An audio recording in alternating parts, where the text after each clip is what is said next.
time permitting, we'll have Doug and Biz finish off the evening. So in any case, we've had some calls and things like that already. Let me go through the announcement to kind of start the meeting. RPS, are we recording? Yes, we are recording. RPS hopped off, so I'll be the host till the end of the meeting. Okay, hey, John. Perfect. Go ahead. Hey, at some point on the texts, can you get the names associated with the phone numbers so we know who's texting? I don't have that authority, that power, but I'd be happy to share people's phone numbers and names with everybody so you can kind of, if it's not stored in your phone, it may not come up. So that's my understanding. It's not having your phone because Rich just set up the text for our group just a week or two ago, and he's got all the names on there. Yeah, I set it up through my my app on the Verizon. I have the Verizon messaging app. So. Oh. Okay. Sheila's running late. So FYI. So in any case, it's 7:08. We're going to start our Finance Committee meeting here for February 10th.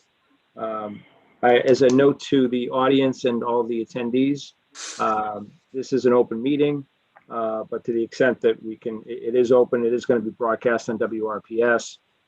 Meeting minutes will be available and posted online as soon as they're voted in, and they'll be posted on the town website. Again, the meeting is broadcast on WRPS for taxpayers and things like that to view and watch the meeting. Okay, so we're going to get started with our agenda for tonight. We have our reviews of budgets. The assessor's office, the clerk's office, the treasurer's office, the collector's office.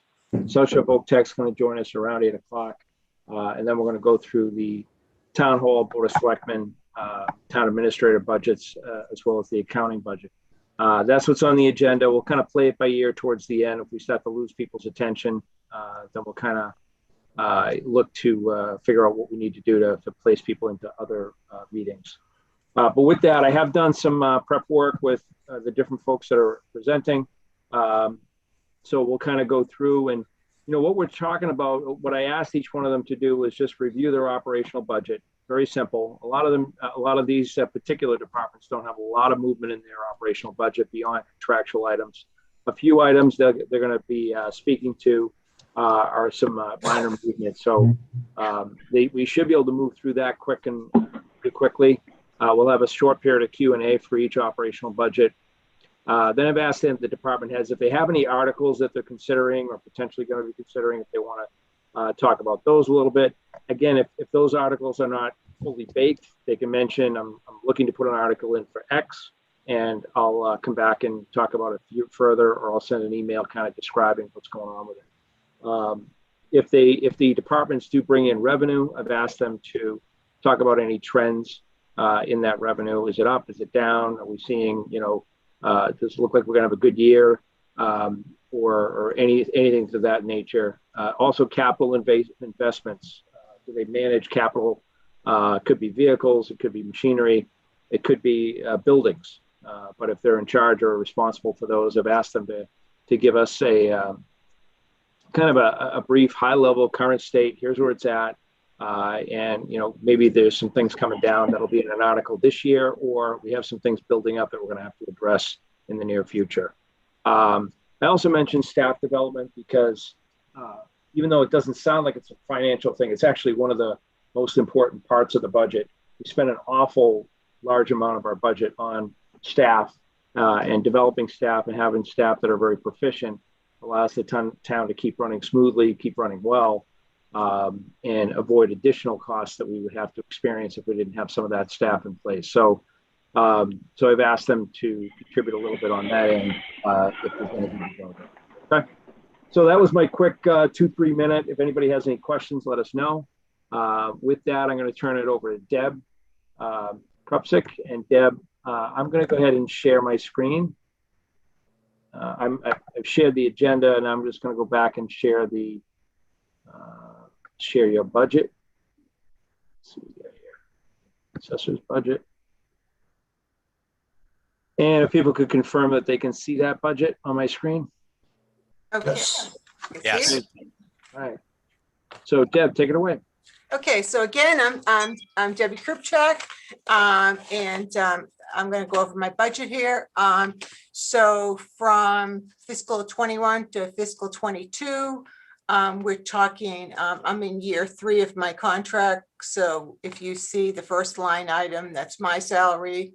And then the second line item, we have the clerical salary, and the department request for 22 has the step increases in there that the gals are going to get. And then, as you can see, we have a 1% increase just penciled in for raises. There hasn't been negotiations yet, but they have that place marked there. So that's very little movement there. Legal services, 2,000, same as last year. We had a little revision because in 21, we were asked to try to cut our budgets a little bit. But we're asking for 2,000 again for legal services. For maps and engineering also includes GIS. We have an ESRI package on the assessor's desktop. So we keep GIS here. So that includes updating our maps, engineering, and GIS. We haven't asked any more on that. For the binding. GIS stand for? Geographical Information Systems. Okay, I'm not good with acronyms. That's okay. Under binding tax and deed books, we don't bind deed books any longer, but we do bind the commitment every year. For some reason, it's always been in our budget, so we do bind that tax commitment every year. And every 5 years, I bind a 5-year valuation book, because that's a permanent record also. So in years to come, when someone's looking up values, they're going to have, this is my 11th year, so I already have 2 books that are bound. We don't have anything before those 10 years, but I got those bound. Postage, 1,500. It's the same from fiscal 21 to fiscal 22. We send out a lot of forms in the assessor's office, income and expense forms to commercial accounts. We send out personal property formal lists. We send out exemption forms. So we do have a good postage budget. Dues, seminars, and meetings. We have a budget we're asking for a budget of 2,500 this year. I think 2 years ago, we asked for that to be increased a little. I think, again, we revised that in 21. We took it down a little bit because there wasn't much happening. There wasn't much happening in the virtual world. But we hope for fiscal 22, we're going to be back out there in meetings and seminars. And I have 2 employees in my office that I try to send to meetings and courses for staff development also. Sundries has been 1,500 for the past couple of years. That there's no change there. Computer software, that's license fees. We have 4 license fees for the PK software. Also, and that also includes our online PK. When you go into the town website, you can assess our assessor's database. Anyone can go online and assess that. So there's the 1, 2, 3 employees, there's a countertop terminal, and there's that online. So there's that $11,000 fee that's contracted. Going down to revaluation services, I was talking to John and he was asking me, because this doesn't look like mine. Okay, so there's a little difference in what the revised budget was. I had budgeted 43,000 for the first 2 years. I think that might be a mistake on the revised budget. Deb, we had a carry forward that Yeah, we're using, so that makes up the difference. So the total encumbrance with this will bring it to the 43. So we're requesting 16,500 the 3rd year of the contract. So overall, the 3 years, it's about 34,000 a year, but we only need 16,500 to make up the difference of the 3rd year. So that's it in a nutshell. I don't think there's not much movement there. Does anyone have any questions about the operating budget? Deb, did you have a ballpark on how you finished? Like you said, in years past, you've been able to turn back a little bit back to the budget. Do you feel like you're turning back like 5% of your budget? Because I know some of your items in here, you've got a number that'll keep you safe so you don't go over. But you know, from year to year, sometimes you save a few bucks. Well, of course, we were asked in fiscal 21, we were put on a spending freeze. So of course we, you know, for fiscal 21, no, for fiscal 20 and 21, we're really at the end of fiscal 20 and this 21, we're asked to kind of keep our amounts of spending down. So I assume that we're going to be, that this year we're going to, last year we sent money back on sundries. I think this year we'll send money back on sundries because we've been very careful about, you know, about keeping the spending down. Trying to think, what else? Legal services, sometimes I do send money back on legal services, but legal services is necessary if you have a lot of, if you have a lot of big commercial abatements, and therefore you have a lot of ATB cases. So it's necessary in case you need to go out there for legal advice, but sometimes I do send money back on that also. I think that's probably it. Maps and the maps. I think I was talking to the maps and engineers. I sent money back last year because I did the bare minimum on that. So because I know we were in such a bind about trying to reserve money.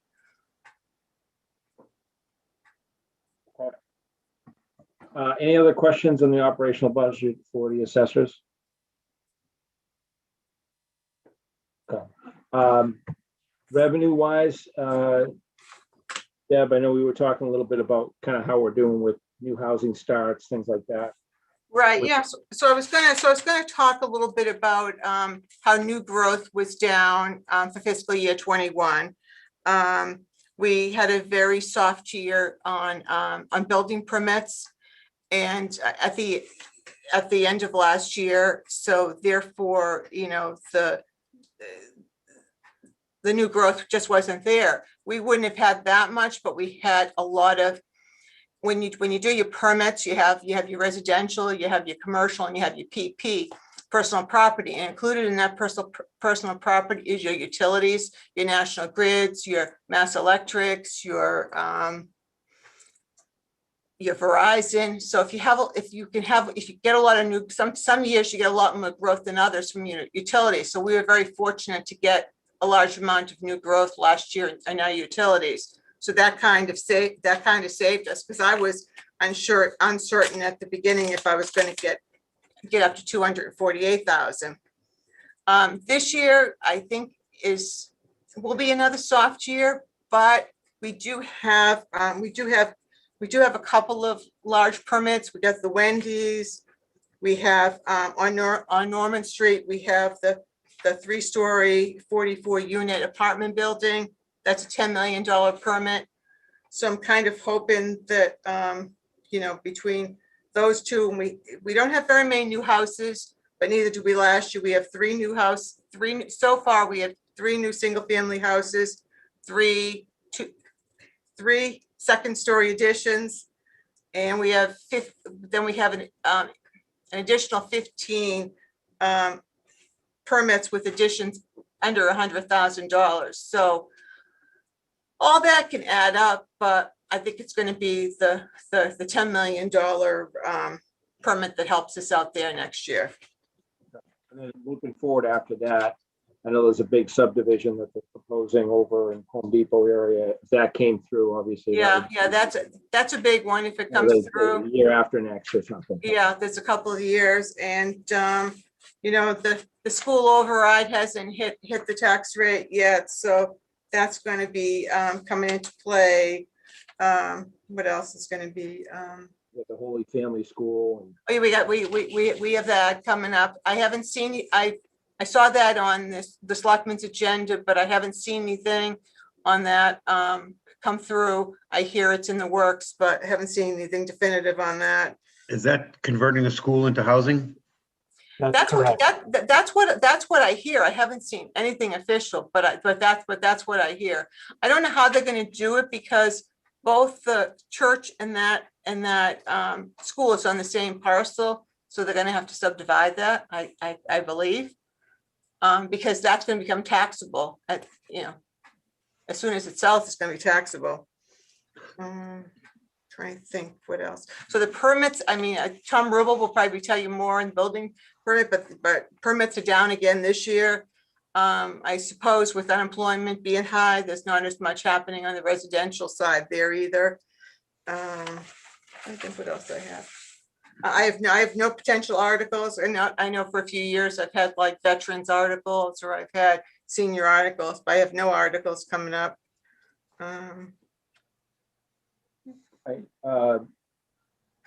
That's a great readout. I appreciate it, Deb. Any questions for Deb on, again, final questions on the budget or anything on the new growth that's coming in?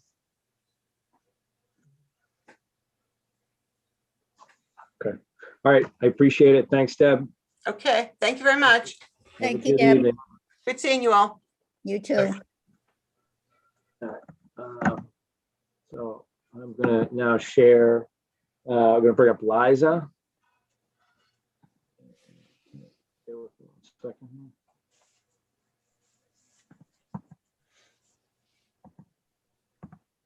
Budget reviews, not that one. Shut that one, so I'll get out of the way. Town clerk. And Zoom. Okay, y'all should see the clerk budget. Everybody can see my screen? Yep. Yeah. Okay. Did Sheila join, by the way?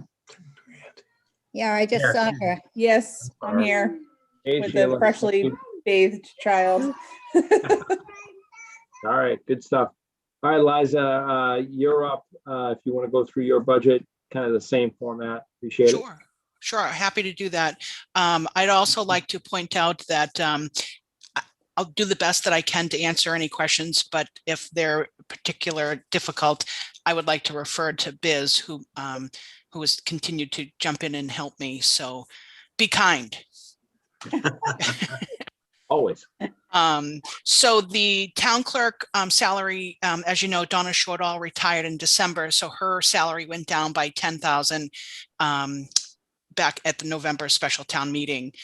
As far as the two office positions, those are union positions, so they're pretty much, they are what they are. The only difference that I would like to make out is many of you probably know that I am running for town clerk.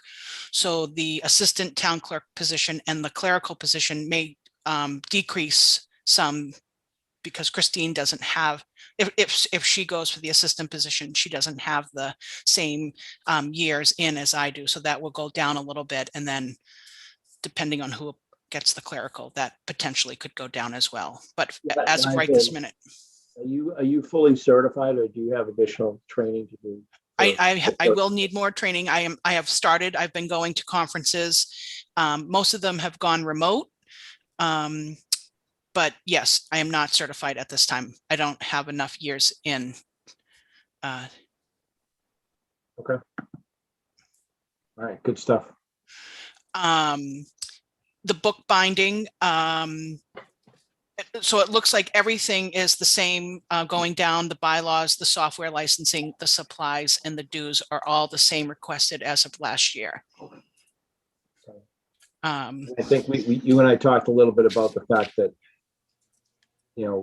although dues and meetings in some budgets, we may see some movement. There's no movement here because we anticipate whoever gets the new role, whether it's you or someone else, they're going to need additional training, right? I would assume so, yes. Okay. Good stuff. And then, so going down to the town meeting and elections, this is an off year for elections, meaning we only have the annual town meeting, election. Last year we had 4 elections. This year we'll only have 1. So that, as you can see, that it was decreased a little bit. Is that enough for a decrease? I guess that would be something, Liza, I don't know if you or Biz could come back to us with like the average cost per election. Because if we spent, call it 40,000 last year, and we did 4 elections, 10,000 an election, we're only forecasting 1 this year, you'd think you'd see a $30,000 drop, or at least something more than 10. Okay. I can certainly meet with Biz after and figure that piece out.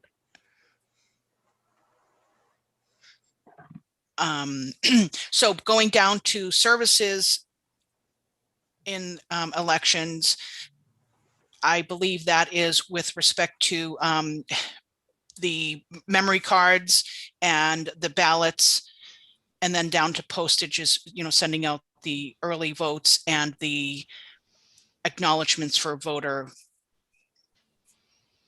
Liza, do you mind if I step in and help you out a little bit with Please. this one? Is it Okay. obvious that I'm struggling, Biz? A little bit. I Thank just you. want to Thank help you. you out. As far as the elections and meetings are concerned, we went over this extensively to ensure that they do have enough budget money. In this is for 22, you've got your elections, your annual town meeting, and we don't know what's going to be happening going forward as far as whether or not we're going to have to revote budgets again, depending on the legislative issues, etc. So we do have a little bit extra money in there for that. And then with the services, again, it has to do with the LHS processing of ballot tabulations and things like that, as well as what's needed on the floor at town meeting. And then postage and supplies are pretty much in relation to various town meetings and elections, and they're unsure if they're going to have early voting again. So early voting will add up. We don't know if there's going to be mail-in ballots, which are going to add up. So that's why we took a more conservative approach to this, and we felt as though the 43,000 was in line with what they would actually need to spend. Now, if it turns out that they need more money that's not budgeted, we will of course come to the finance committee and ask for more money, and that's not our objective. Secondly, if they do not need all this money, it will close at the year end to free cash or to other departmental deficits via year end transfer. Did that help?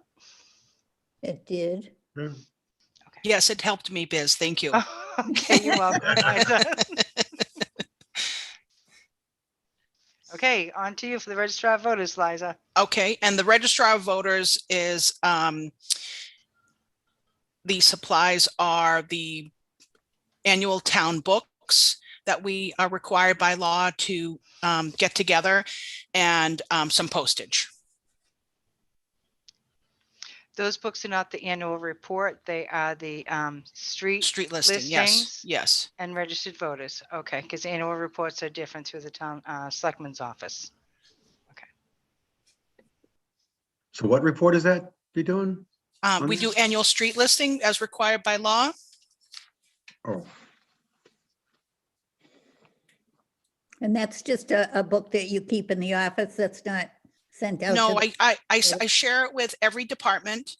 Mhm. Some departments, like the fire department, get more. The police department, they get more.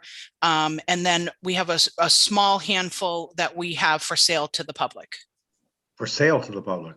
Yes. Okay. How much is it to buy a book? It's $10. Oh, okay. Mm-hmm. And as far as I was listening to Deb speak, I have no background on attending a finance committee meeting, so I tried to listen closely to what she was saying, and she spoke about sending money back. I can't answer that question. That's something that you'd have to speak to Biz about, and I don't have any potential articles.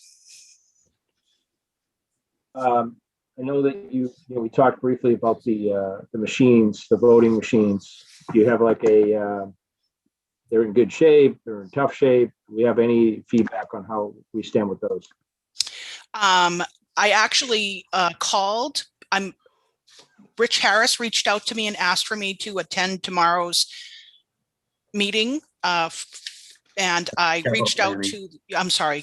Yeah, I just assumed everybody knew what I meant. Sorry. So I reached out to LHS to get a quote on what it is required. And I asked for more information about the current machines. The machines that we have right now are no longer being manufactured. As a result, they do not have parts to fix them. They were on a 5-year plan of parts. It has been 7 years. So knock on wood, what they've been doing is cannibalizing the machines when the towns and municipalities purchase the new ones and trade in the old ones. They've been cannibalizing them for parts for towns like us. But eventually it's going to come to a point where they are not able to service them. And the program that is required to update the memory card is supported by, I speak out of school, I don't know what this means. It's supported by Microsoft XP, which Microsoft XP they don't support that anymore. So between the parts and Microsoft XP, we are, kind of playing a game at this point, because at any time now it could go out. Liza will help you through the capital planning process so that you know, and we'll talk to Gino about the XP support. Perfect. Okay, so we'll help work through some of those things, and I'll just send you an email on that. So Excellent. we'll get you covered. Excellent. Okay. So they did give me the quote is like an all-inclusive quote that I would certainly talk tomorrow night, and they've been really helpful. And I guess the town has dealt with them for a number of years. So I'm sure working with Biz, you guys will come up with some sort of a plan. Although there's probably a plan there in place already, but in terms of how to get to a point where we slowly refresh, or however fast we refresh the equipment to get to a better state where we're not at any moment we could have an election, pile up if we end up with a machine or two that goes down. Right. You know how many machines you have all together? So we have 6 precincts, and the town of Concord upgraded their machines and put their machines, the ones that they had, up for sale. So the town of Rockland was able to acquire 3 more machines very cheaply, to give us a total of 9, which works out well, especially during early voting. And if a machine goes down, which happens a lot during elections, we are able to bring the spare machine to the precinct for replacement purposes. You got 9 machines, and during your last election, it sounds like you had 8 of them in operation to keep things moving because Correct. Of all the early voting and everything else. And you have 1 spare that's available for backup. That's exactly right. Okay. All right. Good. Great readout. Good stuff. Thanks for digging into that. Thank you. So quick question, if anybody out there, any questions on the operating budget? No. Elijah, Can you slide that down a little bit more so we can see the top again? you want to see up here? Yeah. Yes. So this is just what's interesting here, if you're reading this, is that here's the revised budget from last year. Here is the step increase, and then here's the 1% on top of the step increase. So that's how you read that left to right. Okay. So you got current salary FY21.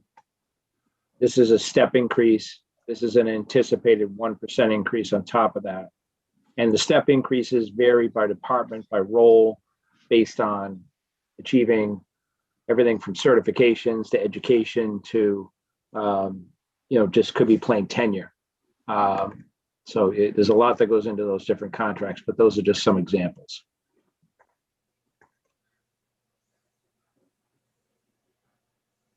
Okay. All right, All set. Set. any final questions in the operating budget? And it looks like there's some work to do on the capital side, so if there's something needed on the capital side, it'll probably come through the capital plan. You know, Liza, at some point, if something is going to come through, we may want, between you and Biz, to kind of craft some sort of at least a summary email that says, we do need to put something in, here's why, here's what we need, you know, here's how it's going to impact things. Okay. So at the very least, we'll need that, but you know, further on in the budget, when we get to voting on articles, if there is an article in there for the clerk's office, we may need you to come on and just give us a quick rundown on that. Okay. Yes. All right. Great job. Thanks very much. I appreciate it. Thank you. Thanks, Liza. Have a good night, guys. You too. Okay, I'm going to move on to John Ellard's budget for the town treasurer. You there, John? I am. Can you hear me? Yep. Hey, man. All right. Treasurer's budget.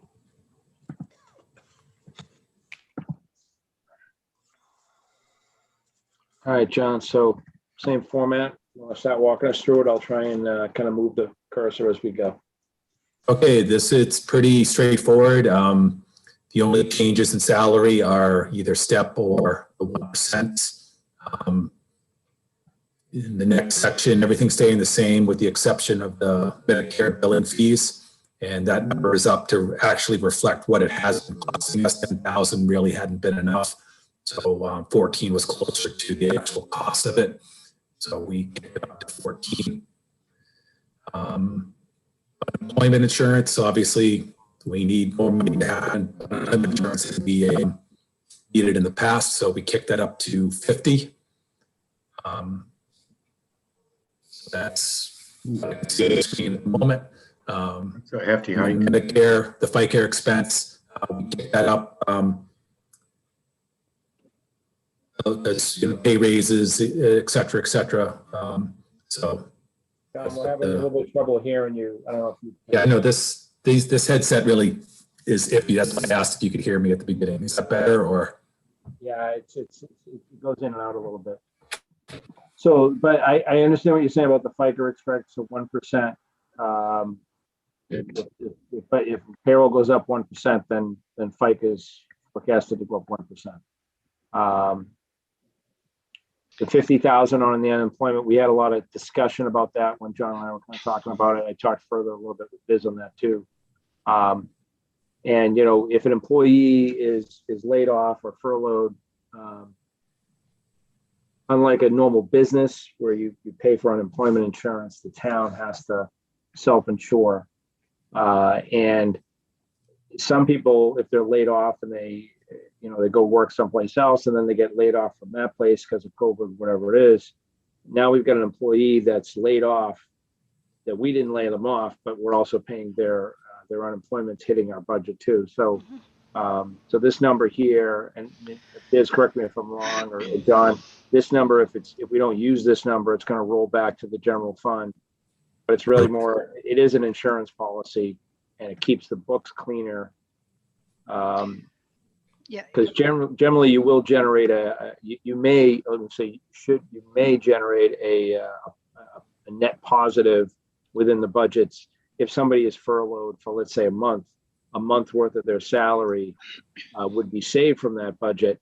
But this unemployment insurance will kick in to help cover that.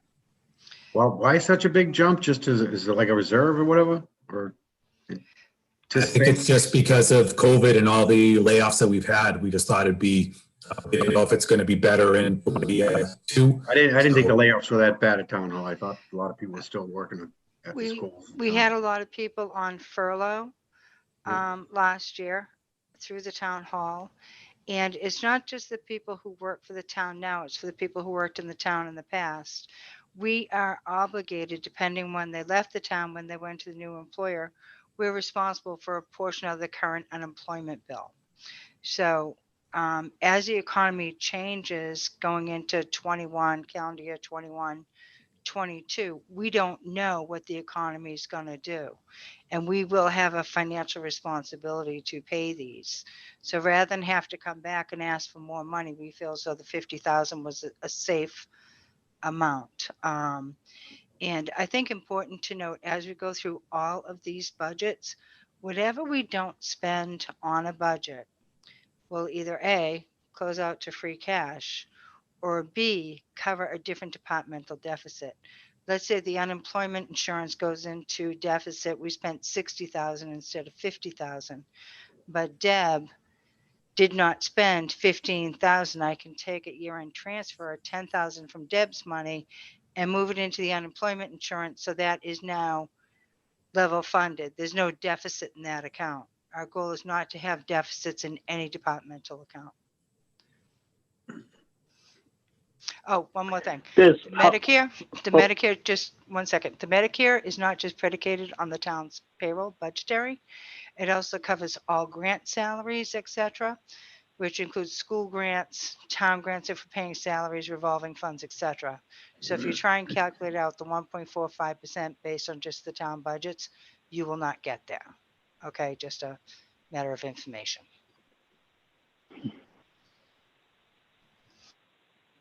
There's a question. Back to the unemployment. Yeah, sorry. Back to the unemployment. How much are we at with 2021 right now with the 20,000? Are we already over that? And that's why we're looking to. At this point, we have CARES Act money that covers unemployment, which it has been covering unemployment. The town's unemployment was in excess of 50,000. And this is only for what we've been billed so far. The school's unemployment, of course, is higher than that due to their own constraints and concerns. But like I said, we're just trying to make sure we have enough in the bucket to make sure we're covered, because we are concerned on the economy going forward. So if we didn't have the CARES Act money, we would have overdriven this 50,000 last year. Absolutely. And the school would have overdriven, I think, between the two of us, I think it was close to 400,000 we charged the CARES Act for unemployment. And you might not have that CARES Act money next year. We will not have the CARES Act, correct. So that explains the big jump. Okay. Yeah, we're trying to cover our bases. Okay. Thank you. All right. So any other questions in the operational budget? No. It's fairly flat, as we mentioned before. This is in line with what we're expecting, but any increases we're kind of a lot of it is just covering ourselves against some variability. So, John, just real quick on some of the revenue numbers. Of course, as the treasurer, you kind of see things like tax title, and if you could give us, because we've got some new numbers on the board. It's always a great review anyway. It's just high level on what these items are, but some of the numbers that you're tracking from a revenue perspective, and how we're doing or what it looks like. Okay, so for a tax title, which for those who don't know are the pass-through taxes when we put a lien on a property ahead of foreclosing on it, we charge per state law 16% on any monies that are owed to the town after a lien has been placed on it. So last year we took in we collected about $250,000 in principal on tax title and over 100,000 in interest that we actually took in. This year, through January, we've already taken in over 120,000 in principal and over 65,000 in interest. So that's real quick on the tax title. We did sell 320 Concord Street, which we took via foreclosure, which I'm sure you all saw that in the newspaper. Glad to get that done. And we have another property that we are getting ready to auction on Custer Street. So there'll be some more money that we bring in at some point this year. How are we overall, like in terms of unpaid property taxes? Are we trending up year over year? Is it increasing this year? Are we seeing an increase, like just say percentage wise of, maybe we were growing 1% a year, now we're growing at 4% from the last year, or any thoughts on that, John? And it's usually, we usually do add money to it. We usually add more to it than we collect. I hadn't noticed if it's a huge jump up from previous years, but it's, I want to say, let me look at my page here. We have about 2.1 million in taxes totally that you'd call tax title money owed on the principal side. So I think last year was probably a couple $100,000 less than that. So, but so yes, it's trending up, but I wouldn't say that it's accelerating because of what's going on. Yeah, there's probably some sort of a metric according to the base in terms of how, whether or not that's a good number or bad number or whatever it is, relative to maybe other towns or whatever it is, you know, how much you have in tax title versus how much you have in the tax levy for the town. That ratio probably would be an indicator, but you know, I think I remember, I don't have my notes in front of me, but from a few years ago, you know, 2.1 doesn't sound like it's that much more than it was a few years ago. And then in that 2.1, there's generally, and you and I talked about this, there's generally a couple of large parcels out there that are kind of consuming a big, you know, at least a good chunk of that 2.1. That those parcels, it takes a while for them to figure out. You know, we knocked the building down over there at that auto parts place, you know, last year or whatever it was. Estes. There's nothing there yet, right? So there's no tax revenue coming in from it. But the eyesore is gone. That's good, but the tax revenue and whatever's in tax title is probably still building up. All right. Anything else? The first people that bought that. I mean, plan on building on it at some point. I don't know if you have any input on that, Doug.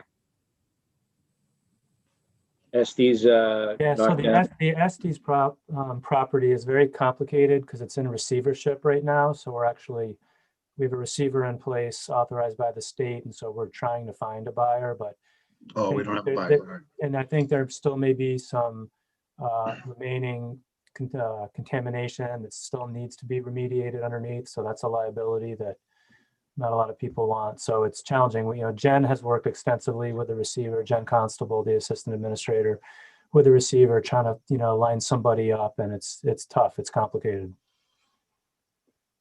Yeah. Do you know what's going to happen? Can I ask a question on the Concord Street? Do you know what the new owner is going to do with that unbuildable lot? Right. So there's, you know, the builder has 90 days. I shouldn't say the builder, the new owner has 90 days from the date of the closing to either remove the property or to make the lot conforming. So it is, you know, theoretically possible to make the lot conforming if there's, you know, transactions that happen with at least two of the abutters to, you know, alter the total property area, you know, the width and the frontage. I thought if the abutters sold some of their property to the new owner, that they would be non-conforming now. One of them, that's the case, but not the other one. So okay. there is a path forward, and there's other paths too. So it's we haven't heard from them, so we will, you know, we'll see. The clock is ticking. And the clock just started ticking because it closed on January 28th. The auction was back in December, but the sale didn't totally complete until January 28th. So the 90-day clock, we're only, 10, 14 days into it. So he still has a fair amount of time to figure out what he's going to can't do with it or knock it down. So. All right, great stuff. Thank you. John, I appreciate the readout. Any final questions for John? All right, have a good night, John. Appreciate it. Right. You too. Thanks, John. Yeah. Judy, you're up.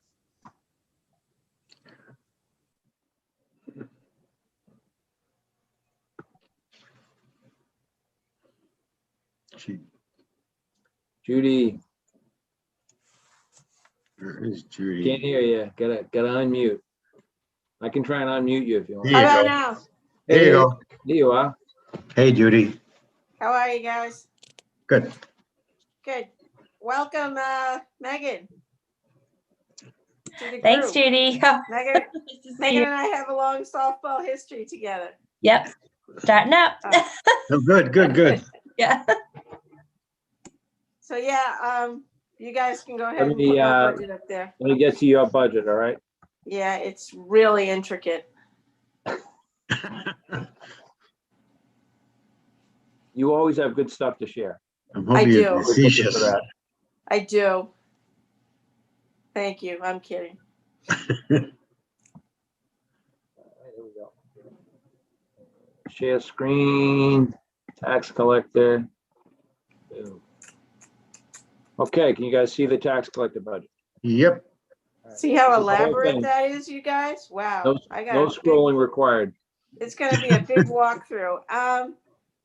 Pretty much, we went with level funded budget.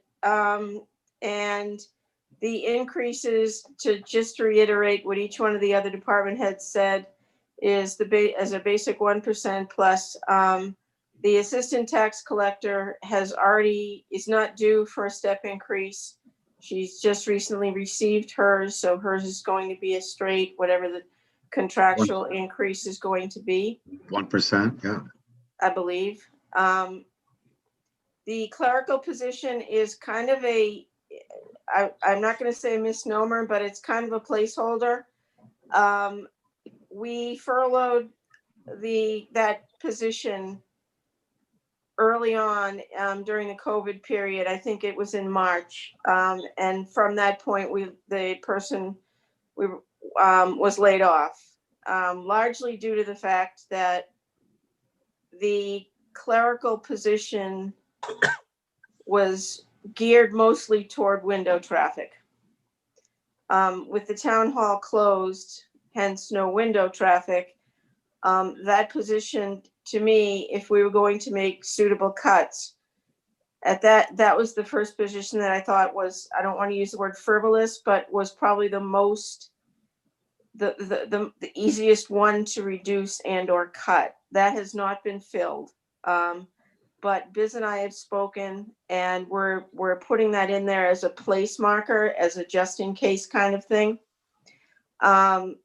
Case in point, my assistant right now is out for 2 weeks and maybe possibly longer due to COVID related issues. So that placeholder may come in handy, because right now we're faced with the February 1st real estate taxes, which are pretty much completed, but we also have 16,000 excise tax bills that have gone out that are coming back in. So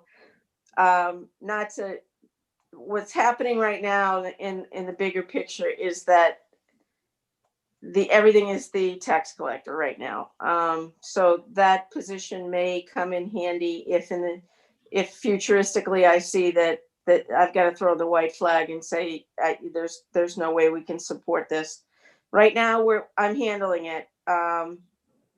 So it's pretty much status quo. The good thing, the positive thing, is that what COVID did bring to the table is a much greater increase in our online banking. People aren't leaving their homes, they're banking online. So we've had healthy transactions on our online banking system. We've also had, we no longer take cash, largely because the window was closed. And it's not that the drop box is not conducive to cash. So what has now transferred from cash is obviously checks. Those that don't have checks go and get money orders. I promise I'll drop mine off in the next week or so. Yeah, you say that all the time. Can you? No. Oh, that's a good segue into demands, Joe. I'm kidding. They're not coming out yet, right? Are they? No, not that bad. And then basically the rest of the stuff is very generic. It's very vanilla. Postage is the same, 15,000. That may end up, I usually encumber that not significant, but I usually encumber postage at the end of the year, This year, I'm probably in FY22, I'm probably not going to do that. And I'll tell you why. The benefit of the mail slot is fabulous for the convenience of the people, but what's happening is they all want receipts. And what used to be a stamped receipt at the window and a hand you the receipt is now a mailed receipt back. So there's been, I'm going to go so far as to say there's been at least a 20% increase in mailing back out for people's receipts for water, sewer, and trash, real estate. Can you and email excise those tax. receipts to people? Can you Yeah. email those receipts to people? Usually not Leisure Woods. Oh, yeah, I can understand that. And that's usually your population that is really the population that wants the receipts. And it's difficult that people, there's a lot of people that don't have email. And also you cannot email a motor vehicle bill because it is not a public record document. That has to be mailed back.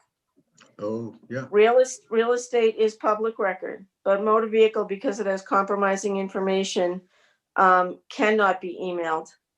So there's a little trickiness there. Tax liens, that's our tax title. We are up to date on all our tax takings. We just took fiscal year 19 with a subsequent of fiscal year 20.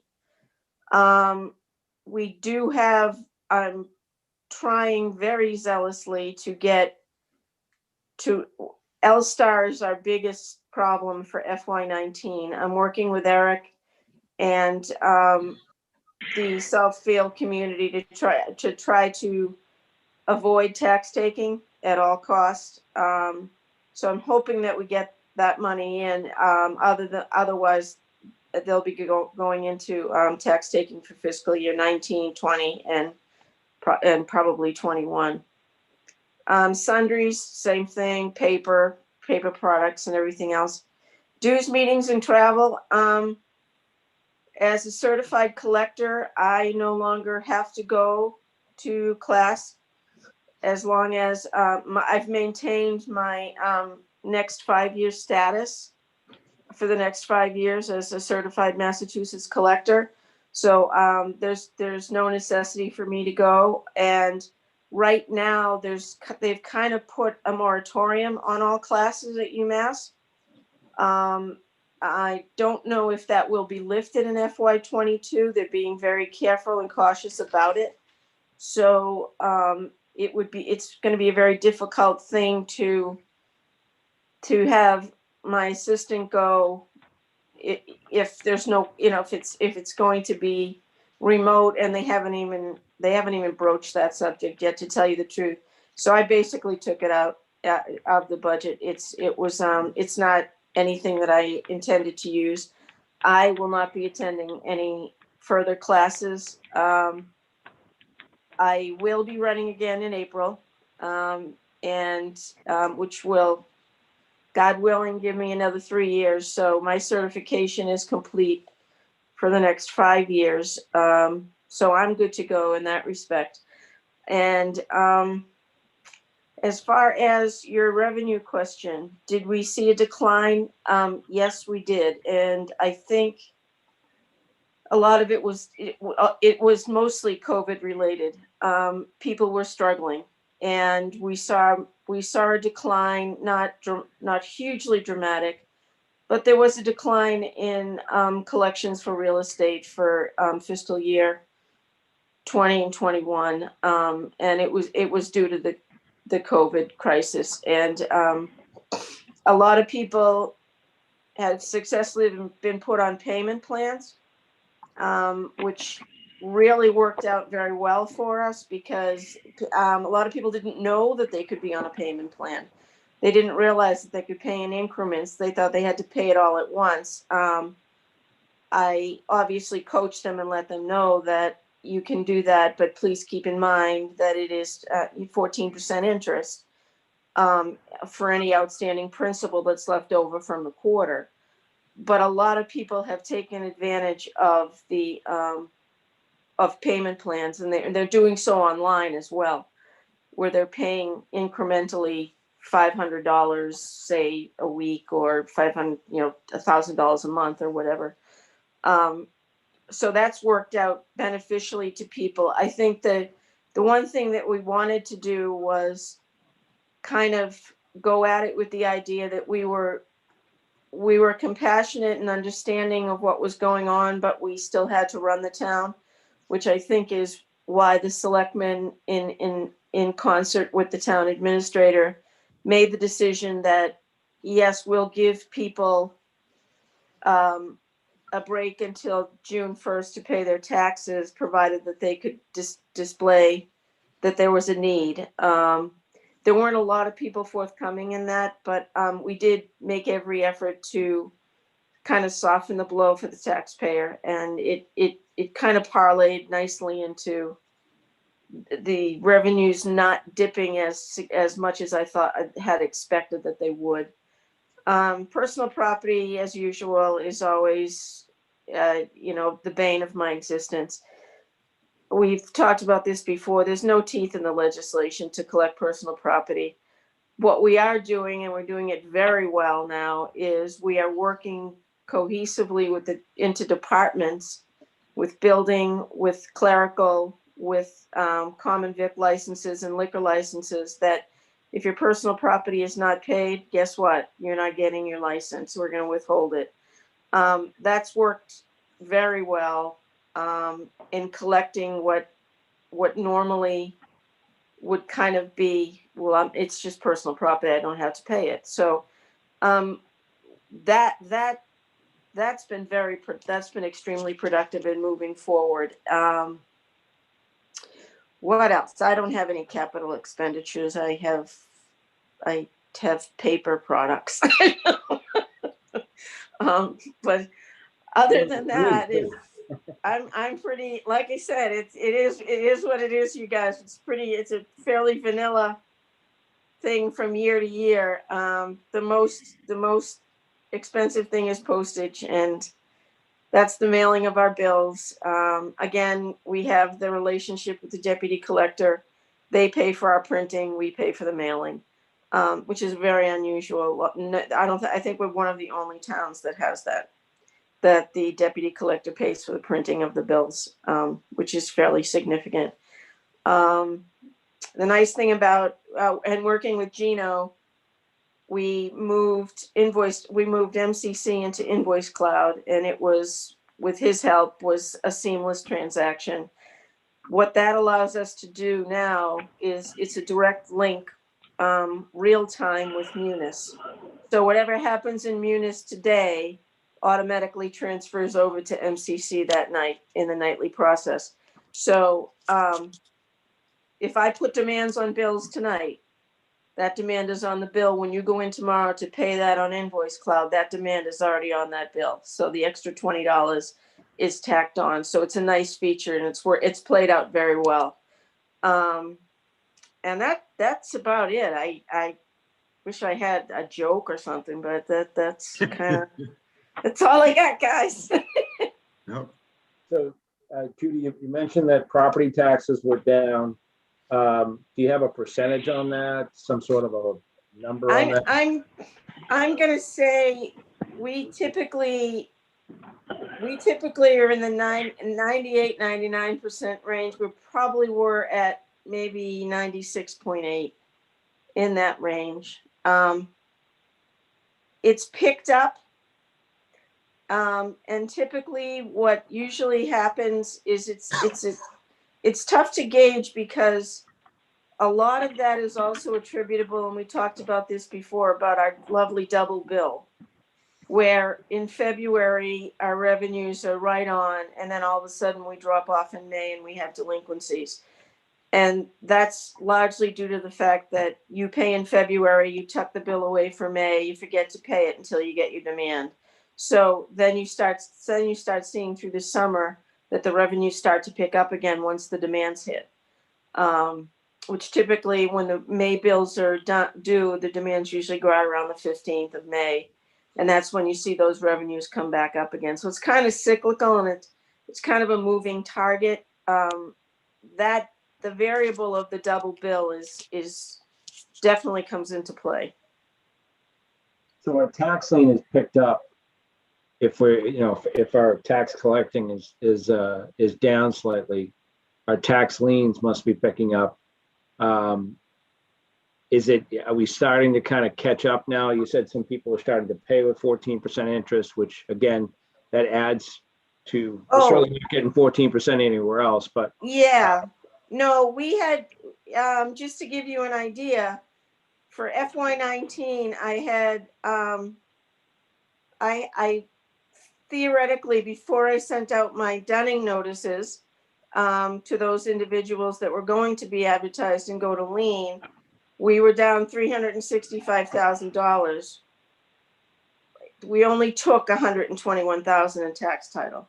The idea being is that as the role of the collector, you don't want to move someone into tax lien. You want to collect it as much as you can. And then at some point, when push comes to shove, you have to move them into tax title. There was not an increase in tax takings. And I think a lot of that has to do with the fact that the letter that goes out, which I'm certain nobody on the finance committee has ever gotten this letter. When the letter goes out to say that you're going to be advertised, and we hate to do this, but the minute people see that they're going to be advertised, all of a sudden the phone calls come and what can I do? And that's when the payment plans start, and that's when the money starts to generate and come in, and what can I do? And the one thing that we educate people on is that I'm not going to put you on a payment plan just to put you on a payment plan. I'm going to make it lucrative for you and the town. It's like a bad credit card, frankly.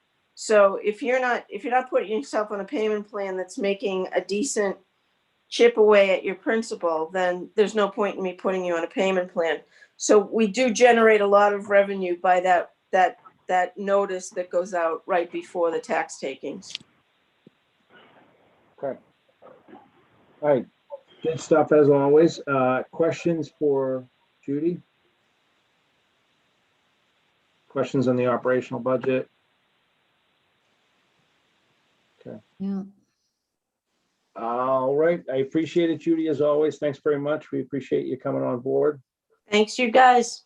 Have a Thanks. good rest of your evening, all right? Have a good night. Thanks. Bye-bye. Take care. So I see Tom Hickey joined us from Social Vote Tech and Bob Mahoney as well. Tom, are you expecting anybody else? Hi, John. We may have Jim Coughlin, our treasurer, join us, but we can proceed according to your schedule as you see fit. Okay. Well, we're running about 10 minutes behind, which isn't bad because we got started a few minutes late. So if need be, I mean, I can share my screen. You can share your screen. I'm fine either way. How do you want to do it? John, if you have the ability to put, do you have the PowerPoint or do you have, or do you have the other document?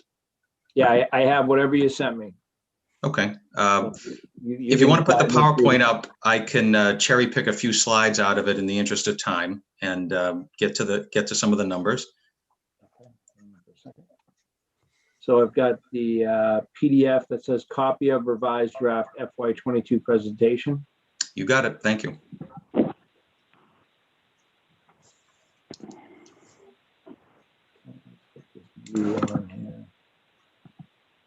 Okay, that's that. Here. There. Everybody see that? Yep. Yep. Great. Thank you. Thank you, John, for doing this. Hello, everybody. Good evening. Tonight, I'll walk through a few of the slides from, this is a version of the presentation I made to our school committee back in December. So, John, if you don't mind continuing, I'll thank you. So I start off the presentation by trying to celebrate our accomplishments over the past year. I think every school district would say the same thing. We are doing our absolute best to teach and have our students learn in a pandemic. Very proud of everybody's work thus far, staff, parents, the kids themselves. The kids are in school a lot and they're doing the best they can. But what I did tell the committee is that we are also need to set goals going forward once we get past this crisis that we're in.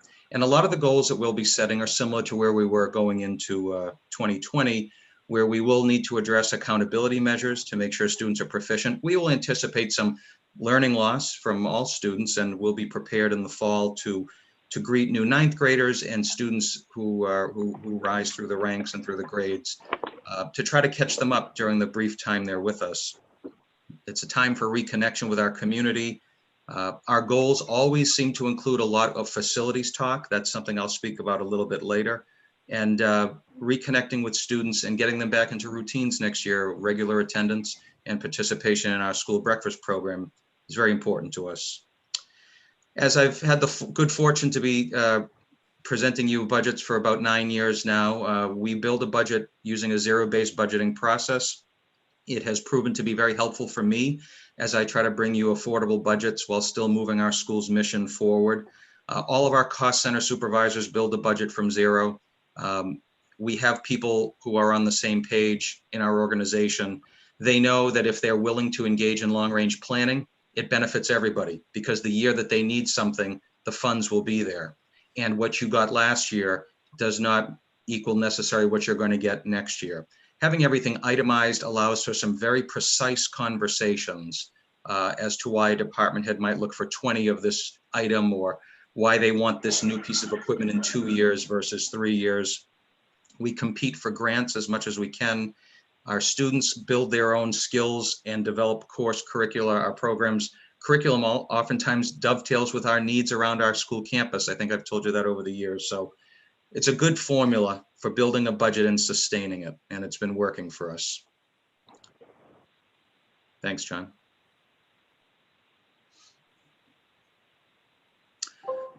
So thanks, John. I'll skip this slide and go right into the headliners. Thank you. So the headliners for this year's budget, the overall budget increase is a leaner overall percentage of about 1.89%. Within this, we made certain assumptions, and we wait for the governor's budget to come out to give us a real direction in terms of Chapter 70. But our Chapter 70 funding was slightly higher. If the governor's number were to hold, it would be an additional $30 a student.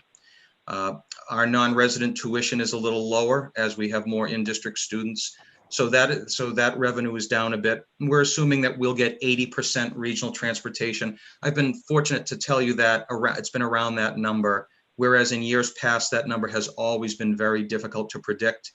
But there's been some stability in regional transportation recently, which means we can calculate our total transportation costs, assume we're going to get 80%, and then carve up the remaining, the remaining 20% for our towns. I also point out that with the stabilization fund, as I get into a little deeper into the conversation talking about major capital items, part of our overall strategy is to utilize those stabilization funds as we plan big projects. And while I will mention MSBA later on, I'll tell you that up front that we continue to be a candidate in the MSBA application process. I'm told right now we're one of about 30 schools that's being given a second look. If we were fortunate to be invited for a renovation and an addition to our school, we have the feasibility funds available now so that it won't be a surprise or it won't be a one-year spike in assessment. So I'm very happy to say that at this point, having been applying to MSBA since 2015. So that's a little bit about revenue. In terms of the budget, what about teaching and learning? I'd say the two big headliners in this budget are maintaining the one-to-one device model that COVID has prompted us to develop and continuing that going forward. And next year happens to be a year that we're on a cycle to replace some history texts. So with zero-based budgeting, it's the history department seeing a larger budget, but once we attend to this, those dollars would move somewhere else. In terms of capital, I'll speak to, we have a few capital projects in this budget. We moved a lot of money into capital, probably for the last time for us to be able to do a big capital project in one fiscal year. And that's to replace the windows and the metal panels around the windows in our 1992 edition. This budget contains no debt. I would have told you in the last several years that we were wrapping up our 2010 roof project, and in fiscal 21 we had a little bit of about $4,500 in interest left over. So in this year's budget, there's on each town's assessment chart, there's no money for debt service. There are a few personnel adjustments. I have a couple of positions where I'm looking to move them, one of them partially from grant onto budget and another aide position onto our budget, and increase some part-time nursing support for our school nurse, as well as for our allied health program, where our students have go out on clinical experiences. And we point out every year, just as an apples to apples comparison, that within our budget, because we're an entity unto ourselves, we also have in our expenses costs that might be on a different part of the ledger than in a K-12 district. So all of our health insurance, OPEB, payroll, debt, unemployment, that's all baked into our overall budget. Thanks, John. A breakdown of the capital requests. In the middle of that slide, you can see it says roof panel or roof replacement. We've determined that the window project, the window panel or roof replacement, the window project will be our priority. Bob Mahoney is a member of our capital project subcommittee, and he's been working very diligently to help us craft some priorities. So our intention would be that with the successful passage of this budget, we would replace these windows this summer. The other capital items involve some design fees for future projects, as well as some badly needed parking spaces over by our school restaurant and salon. This slide allows me to pivot out of some of the capital items and talk a little bit about debt authorization, which is something if you have a few minutes tonight, I'd like to be able to speak to. So essentially, in this case, the window project is the design work is nearly done. We'll go out to bid in the spring, and we'll do the window work this summer. The hope would be that the roof project, which will be a 30-year-old roof in 2022, we would undertake that a year down the road, but we would need to borrow for that project. And I'll speak to the debt a little bit later. Thank you, John.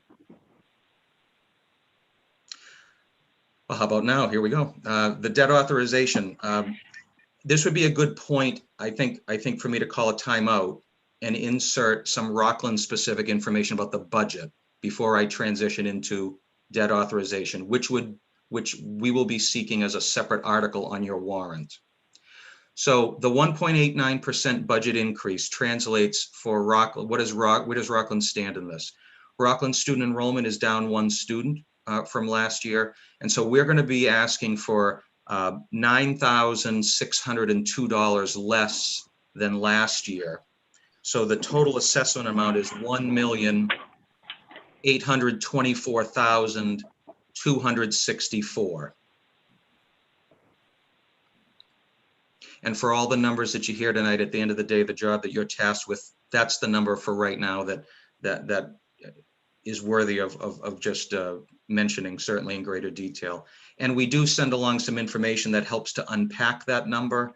So within that number, we would have the minimum local contribution set by the state. We would have operating costs that are above the minimum. We'd have transportation costs and capital all built in. There's no debt, but typically those are the elements of the formula. And I have a slide in the presentation that I can speak to that in a little bit. The debt authorization, if you don't mind, John, I'd be happy to stop here. If it may make more sense if I could address any budget questions, I'd be happy to do so.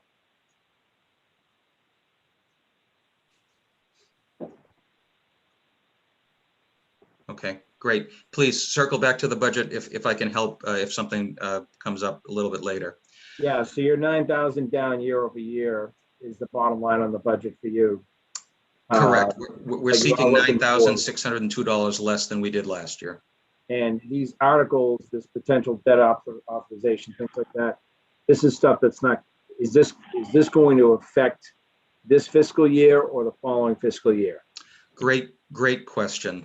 The short answer is it has no impact on 22. If I were to play out a scenario where if we have to bring this to all 8 of our towns, we would, the way that the process works, these slides provide a rationale. And if you've been on the committee for a few years, you may recall in the last several years talking about facilities master plan and pricing out major projects and trying to do as much as we can within a single budget year. And now basically saying we've graduated into projects that are going to require us. It's not conceivable for us to put a $1.8 million roof project within a single budget year. So John's question is, when would this impact end up showing up somewhere? My sense would be that that it would start showing up in fiscal 23. However, our intention in seeking a debt authorization, which I can say now is in the ballpark of about $18.9 million. That number is not. We don't have any reason to borrow it all at once. And what we're looking to talk to our towns about is, we know we can't wait for MSBA. We know that the vast majority of those dollars that we're setting aside are for infrastructure improvements. Getting the authorization to have access to funds to borrow over a period of time will give us the flexibility to build that in. At the risk of being repetitive, because we bring you one budget number, it means that we have to be very mindful of what we borrow. Because if we borrow money and that increased debt service inflates town assessments to the point that the towns don't find them affordable, then we're forced to then have to make cuts to our budget on the operating side. So we have to know exactly what we're looking to do. I would say to you that our number one priority after going into fiscal 23 would be the roof replacement. And at the same time as that, I would probably, this is just me talking from my own analysis, is the beginning of a project to put on a modest addition and to renovate some of our vocational technical shop spaces. So it's very possible, John, that what we'd be looking to do is get authorization and then incur debt in phases, because a lot of what we would be looking to do, and there's an immense amount of detail that I can certainly provide or direct you to, but a lot of these projects cannot be done during the school year. So a roof project, we have original univent heaters in our 1962 building. We don't have a fire suppression system in the 1962 building. The engineers that helped us put this plan together, are basically focusing a lot of attention on the 1962 part of the building. And so there's no conceivable way that we could attack this. Now, in the same breath that I'm saying we have this list of projects and we've tried to price it out with cost inflation factors, we also know that if MSBA were to invite us in, we would not bank on that. No community can bank on that. But it certainly would make us reevaluate the timeline for some of these projects, because we know that with MSBA comes state support for local projects. So at the end of the day, if our 8 towns were to support this debt authorization, it would be up to us to then go into fiscal 23, and I would be coming back to you a year from now saying, here's Rockland's assessment. You'll notice on the debt service line, there's this figure. Here's what it's for. And so we have to continue to strike a balance. We couldn't afford to borrow all the money all at once, but having the authority to do so gives us the flexibility to begin to plan, design, procure, and schedule this work. But we've got to make it affordable every year, because I do recognize that for communities who have a large share of our student population, there could come a point where an increase in our assessment is not something that you can fit in under your tax levy. And we have to stay in regular communication with our communities to make sure that they understand our needs, and equally as important, that we understand what's the state of their financial health as well. So John, I'll have you just scroll through these slides here. This gives some background as to the document. Explains that we're short on space and we need to renovate. You can see from the slide some of the bullets that I've already addressed. And these are some slides here that show, you've seen these slides, many of you have seen them before. The darker colored roof on the left, that's our 1992 edition. The white roof on the right is a Sarnafil roof that we put on in 2010. That's our 1962 building. That was the original building. So not only is this slide informative for where that's our roof project on the left, but these are also places in our building that we could potentially make some strategic additions. Thank you. And again, our statements of interest would, I'm sorry, John. For 1 second. Please. So we're talking about sources of revenue being, with debt authorization, you're talking about your master plan and kind of piecemealing it together over a certain number of years. And then at the same time, trying to look for funds from the MSPCA. So great. I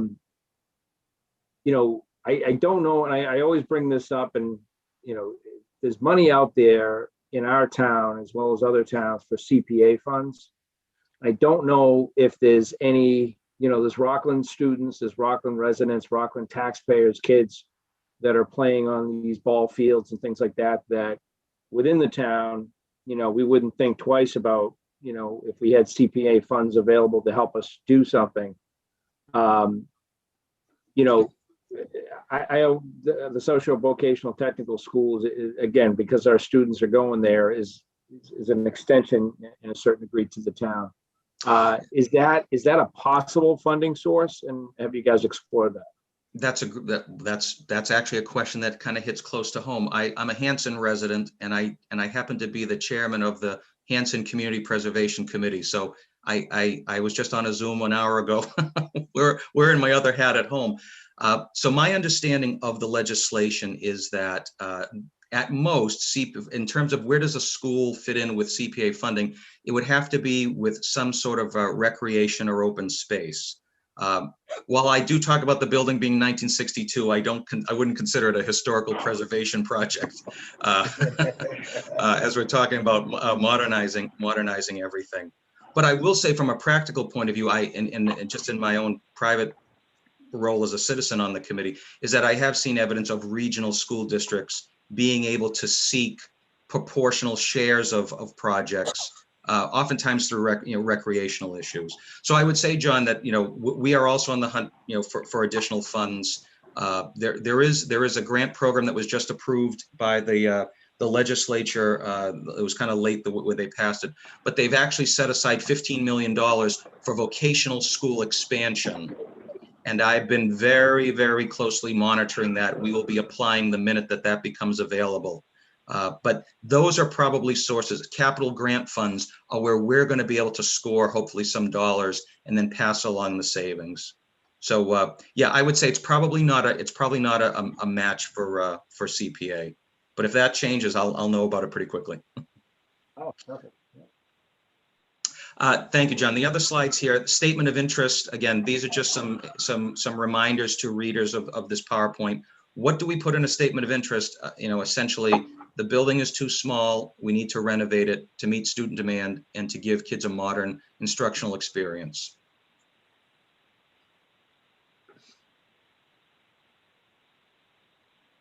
Yeah, and there are just a few more slides here. The bottom picture here is a modular unit we put in 2000.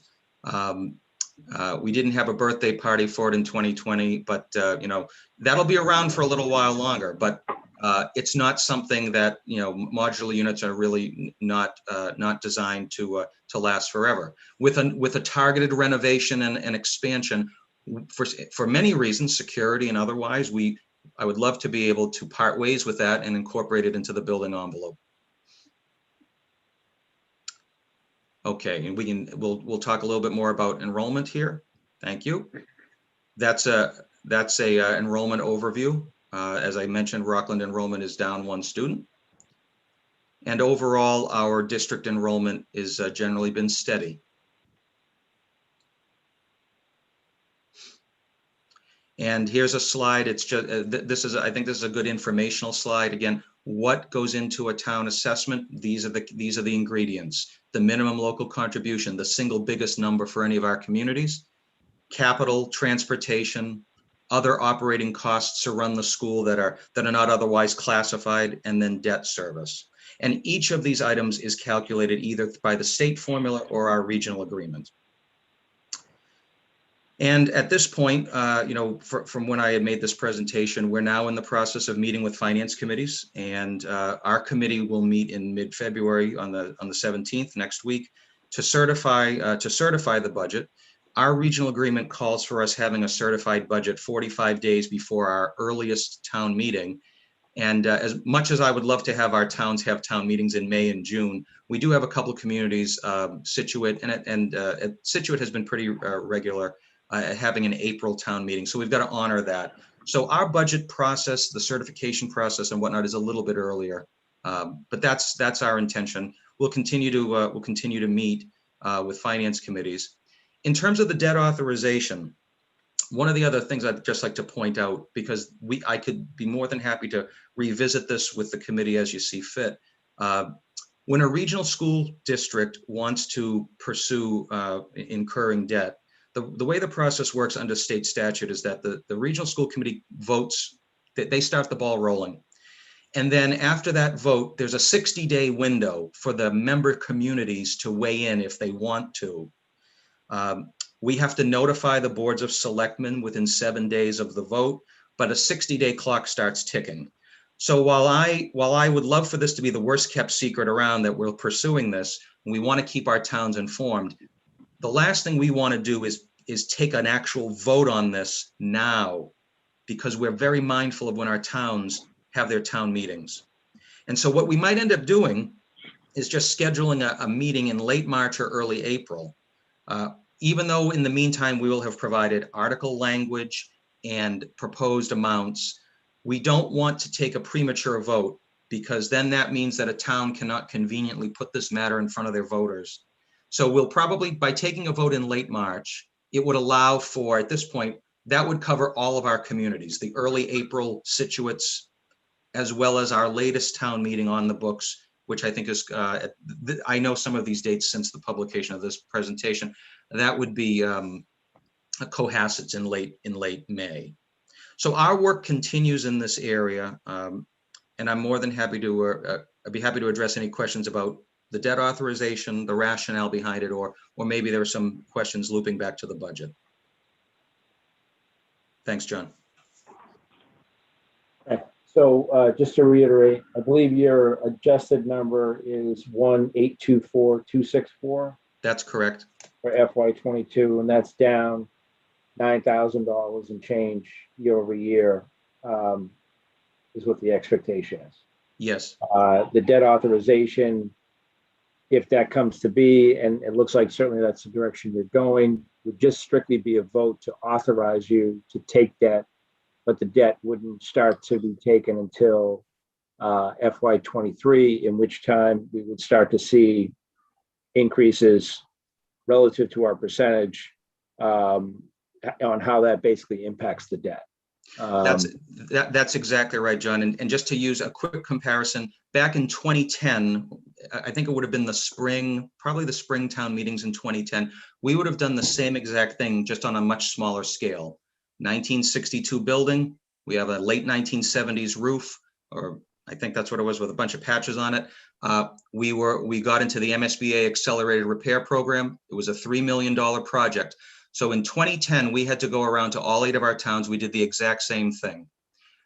We had to ask for permission to borrow. We had to provide our towns. MSBA requires the full amount of the project. We ended up borrowing about half of that. We got around 53% reimbursement.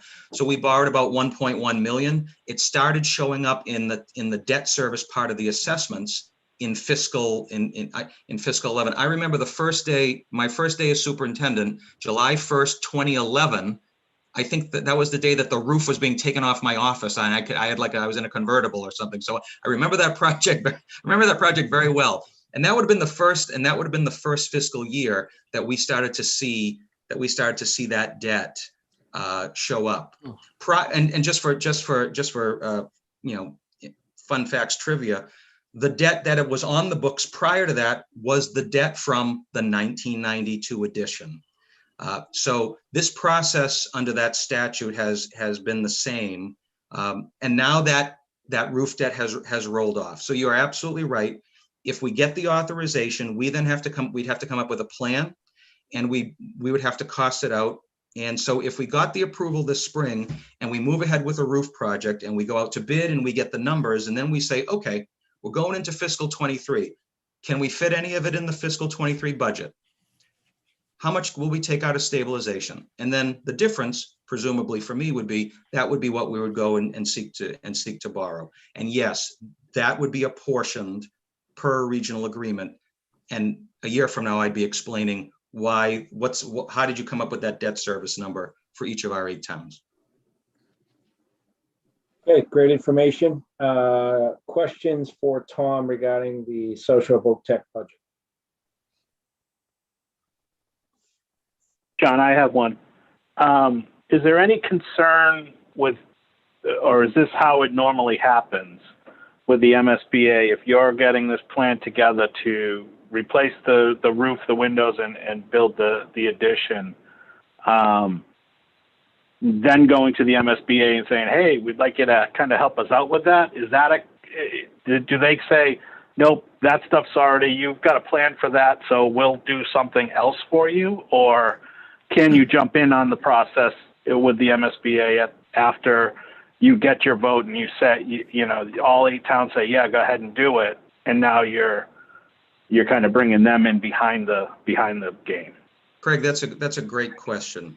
MSBA expects school districts to maintain their buildings. They make it very clear that they do not retroactively reimburse. Let me give you a scenario. Okay. Forgive the hypothetical, but just for what it's worth. If all of our communities gave us this approval to do this, and then we embarked on a roof project, and then all of a sudden we got invited in. I'll know in April or June of this calendar year if we get invited in. COVID has delayed their process. But it's not out of the realm of possible that if we get invited into MSBA, we could end up coming back to our towns with an MSBA project. And one of the first acts might be, we want to rescind the debt authorization and instead wrap that into a subsidized MSBA project.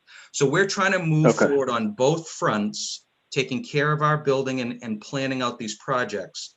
But why would we ever want to hit the accelerator if MSBA comes on the scene? We all know that with MSBA, getting invited will be phenomenal news, and having those feasibility funds available will not have an adverse impact on our budget or on our towns. But it is a slow process. I don't need to tell folks on this call about that. It doesn't. Yeah. You don't get your building in a year.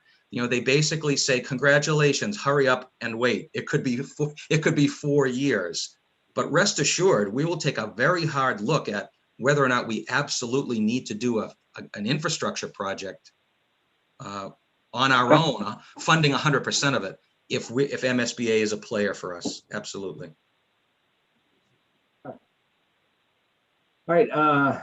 Any further questions for Tom?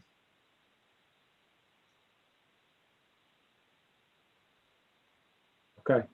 All right. Tom, go ahead. Somebody else? All right. Tom, I appreciate the time tonight. Great presentation as always. I'm always, I think you may be aware of this or you may not be, I'm not sure, but I actually have one of your students working out at my company. Yes. In our kitchen. He's part of your culinary program, and yes. Happy to be, supporting that effort. Thank you, John. Yes, that's great. These kids learning some trades and able to put them to good work even in the COVID time. So happy to see that go in that direction as well. So. Thank you. Thanks for the support. Yeah, and feel free to reach out if you require information or further conversations. Yeah, absolutely. Thanks again, Tom. Thanks, Bob. We appreciate it. Have a good night. Okay. Thank you, everybody. Thank you. Good night. Good night. Thank you. Right. All right. Well, we're rolling along here. We're actually just about on point. We'll stop sharing here. Doug or Biz, anybody have a preference? I don't have a preference. Biz, do you want to go first? Do you want me to go first? Doesn't matter. We'll be here for the duration, so it doesn't matter. Yeah, we're here. We'll throw up mine and then we'll throw up Doug's. How's that? You want to bring up your budget and walk through it, or you want me to bring it up? No, you bring it up. I'm kind of locked on my screens, so it doesn't work out very well when I'm at home. I'm better at it at work. What do you watch, a TV on the other screen, Biz? No, I've got my laptop, which is kind of just my basic screen, and then I have a big screen that has the Zoom on it. But I can't really get into my computer and bring it up. If John's on it, it kind of blocks me out. By the way, if those of you didn't see, free cash came in like 2.11 was the number, Deb, right? Mhm. Yes. Million, okay. So, and that number was, when you said slightly up, did you have anything more to say? Was it slightly up like a lot up, or slightly up like, yeah, it's up a little? Nah, it was up a little. The thing is that free cash is a tricky situation that you go back and forth on, you know, with DOR. This year was kind of tough, I'll be honest, due to, you know, the COVID and some other issues that were going on, but I'm very pleased, and I would like to commend all of the departments for their hard work. If they didn't step in and take the freezes that we asked them to, we certainly wouldn't be in the position we are right now with the free cash. So kudos to them. They worked very, very hard. They're working with us, and I can't thank them enough. Good stuff. Okay. Can everyone see my screen here for the accounting? Now, this is, we're going to go through accounting, and then Biz is going to hit some of the numbers in some parts of the budget that she manages, in addition to the fact she manages the whole budget, but other parts that she manages much more closely. Let's put it that way. So Deb, you want to, I mean, I'm sorry, Biz, you want to roll through that? You can call me whatever you want. I don't care. Town accountant, I am going into my third year of my contract, so that's contractual increase with the assistant town accountant and the principal clerk. They are both with step increases in the 22 request, and then a 1% union increase should that be negotiated and voted. My budget remains the same. We're continuing education for both Serena and I. I have Serena going to MC PPO training to be a certified procurement officer. That will probably take another year for her to complete all her tasks. And then we plan on opening up Megan to continue training on what we do and why we do it, which is a basic municipal accounting class on the why do we do what we do. So my budget really didn't change all that much. It's basically just salary increases that are required. Everything else is the same. Audit, that we're in the third year of a three-year contract.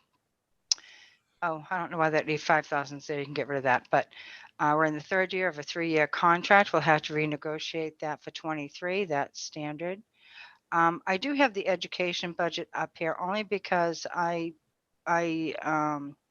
work with the VOTEC and the agricultural schools. This is just informational purposes only for the school department. They'll be presenting their own budget, and we are still working with the school department on the ins and outs of that. Please put that number. Yeah, okay, that's fine. And take out the 125, please. The 1%? Yeah. Yeah. So we actually went live to your screen, is it? Yeah, I can say I've already corrected mine. So North Shore, Norfolk Agricultural have already requested their budget data. I have not received it. That may go up and down a little bit. Usually it doesn't change very much. And then principal on debt. I know debt is something that everybody's interested in. We have two different types of debt. One is debt exclusion, which includes the principal at the top at $2,810,000, and then interest on maturing debt for excluded debt is $2.5,22913. Excluded debt is a complete in and out, but we have to vote the exclusion that's raised on taxes. It's raised for a specific purpose and can only be spent for the specific purpose. So the debt exclusion includes school projects, prior projects that were voted on excluded debt. The maturing principal non-excluded debt went up slightly, as well as the interest going up slightly. We had some curbing that was done that we had borrowed last year, I think it was, right before I got here in 2019. So that includes the curbing, it includes the phase 1 sprinklers at the McKinley building, etc. So if you go down a little bit, our debt for short-term interest, a good rule of thumb is to add a, make sure you have in a short-term interest for any reason. Should we have an issue where we have to borrow against grant revenue, or we have a revenue shortfall we have to borrow for, or something comes up that requires some type of short-term borrowing, we have the interest money to pay for that. So our net increase to the debt, overall debt, is roughly 94,000 over last year. With that does not include the excluded debt. Okay. The next one, state and county assessments. This comes off of our cherry sheet. For those of you who aren't familiar with the cherry sheet, Megan, I'm not sure if you are. We have cherry sheet revenue and cherry sheet expenses. The revenue is money that we get from the state, Chapter 78, unrestricted local funds, some veterans benefits, things like that. That's our income, which you won't see on this report. But in contrast to the income, we also have expenses that they charge us back for. School choice, so if we have people going out to different schools, we have to pay for that. Special education, right now our assessment's down to $173, which isn't bad. RMV cost, that doesn't change too much. What you will see is group insurance, municipal teachers. When teachers retire from the town of Rockland, they go into what's called the GIC, which is the Governmental Insurance Commission, I think it's called. And they don't stay on our regular insurance on a retired teacher. They go into the GIC, and the GIC assessment comes through our cherry sheet. So that's a slight increase there. And then mosquito control, Plymouth County, air pollution, MBTA, regional transit, charter schools. And this is costs for the charter schools that we have to pay for. We do have a couple of charter schools, I believe, in town, or that we have access to that we have to pay for. County taxes, taxation due to Plymouth County from the town of Rockland. So our assessments are $3,300,005. So that did go up about 125,000 roughly over last year. Our Southfield bond assessment right now, that's staying the same. It has not changed. Okay, so John just did an increase about 4% overall. Okay. So let's say we get an increase in cherry sheet aid, because we only got the governor's budget. So everything we have right now is based on the governor's budget. As you go through the process, there's also House Ways and Means, Senate Ways and Means, Conference Committee, and then the final budget. There's like 6 different steps you have to get to. So if any one of those increase our revenue budget, sometimes they'll also have some type of an assessment budget modification as well. So we just want to bear that in mind. And this is preliminary. Megan, you weren't here. Well, you may have heard about last year, but you weren't here for last year, where it was just a moving target. Our state budget didn't get approved until December 21st of this year, which funded our fiscal 21 budget. So it was a moving target up until December. So that's pretty much where we are on that. Let's see, what's next, John? Retirement contribution. Retirement contribution is roughly a 5% increase for the town of Rockland. So when an employee retires who qualifies for the pension plan, we have to pay their benefits as they retire, and that's what the retirement contribution is. We also have a small figure in here for pensions that has been on the books, and we're just going to leave it, it's small. But also to note, the retirement contributions, sewer and water also pay for their own retirement contributions out of their budgets. They aren't in the town budget. Group health insurance, this is one of our larger costs. So we have active employees, retirees, and private insured. I think that the group insurance retirees are pretty self-explanatory. What might not be self-explanatory is private insured. For people who work for the town of Rockland who do not take the town's health insurance, they will get a small stipend each year of $2,500.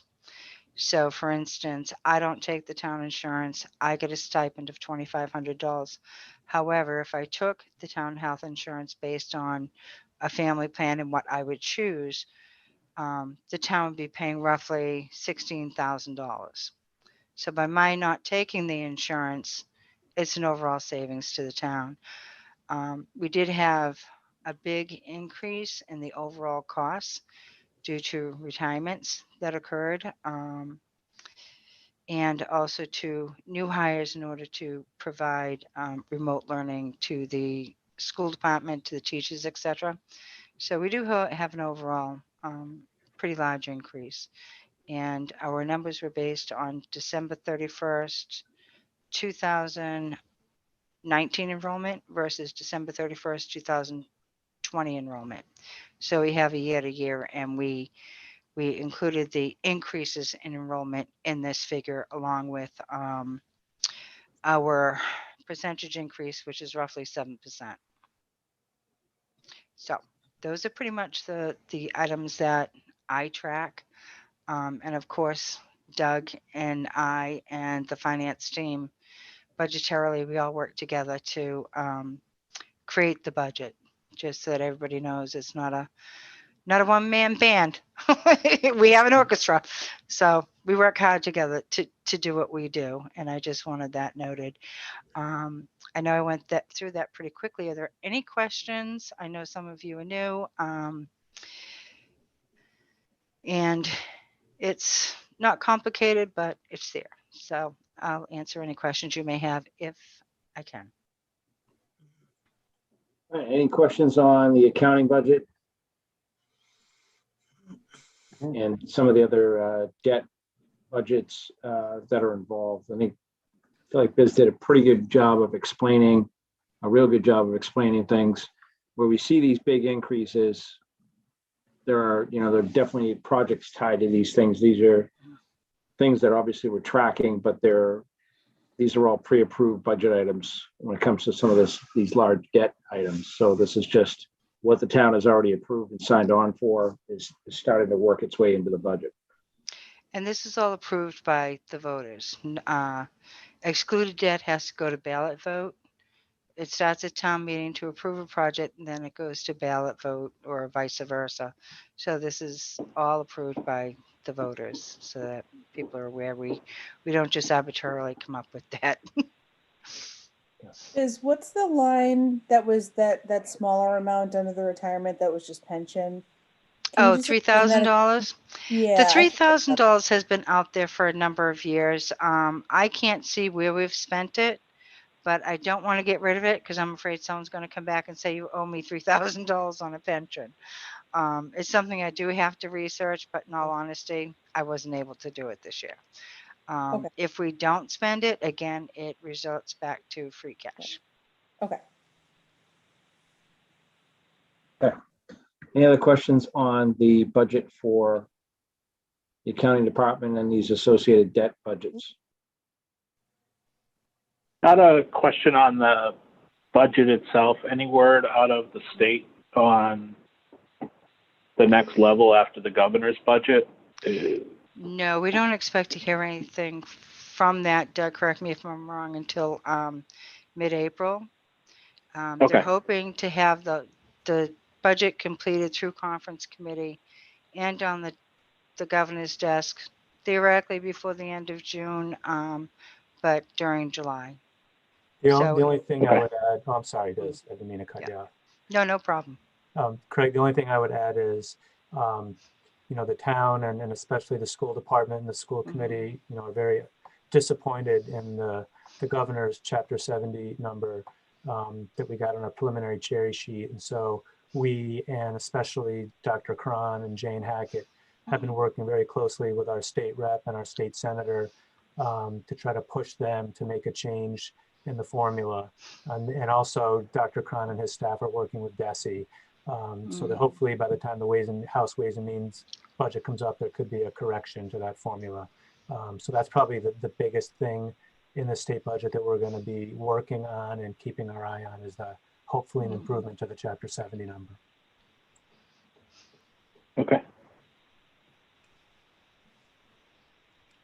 Okay.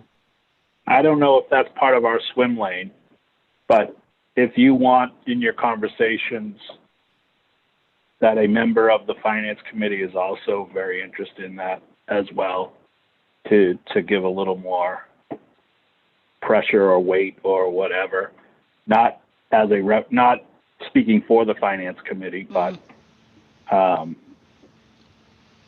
unless the others want to as well. But well, Craig, I appreciate that, and believe me, I've already framed this as an issue that the entire town is concerned about. Entire town meaning finance committee, board of selectmen, town administrator, school committee, school department, everybody. I mean, we're so, residents. Yeah. So don't believe me, you're duly noted. Okay, thank you.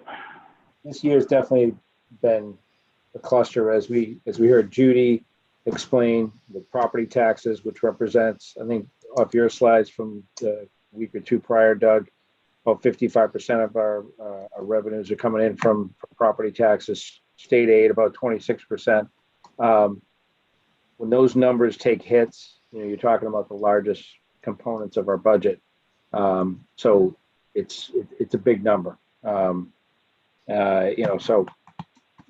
yeah, absolutely. We're definitely concerned with it. And hopefully in future years, we'll develop some more commercial revenue and we'll have some other things. I think the marijuana dispensary, whether you like it or not, from a financial perspective, it has the potential to offset that. And that's an example of commercial revenue.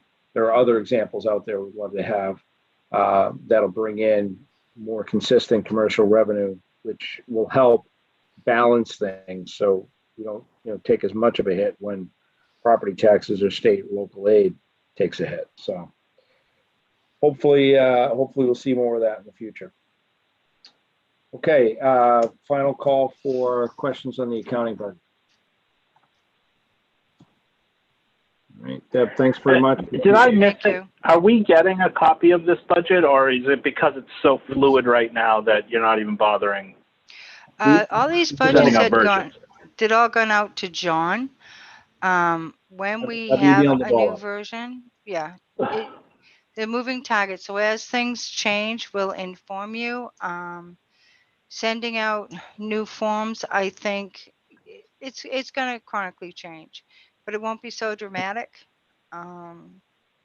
So we will keep sending things out as necessary, but departments as they are stand. Anything that business sent me has been sent out. The collective, the only one that I know, she did send me an Excel spreadsheet of the entire budget. I don't know if I've shared that one out. I don't have a problem doing that, but at the same time, I don't know if that particular one has gone out yet. But all of these smaller budgets based on by department, that has all gone out. Yep. Okay. Thank you. All right. So if you're missing anything, just let me know. I'll flip it out and get it out to you. No problem. All right. So I am going to bring up the Board of Selectmen budget, the town administrator budgets, police, fire, kid council on aging, budget presentations.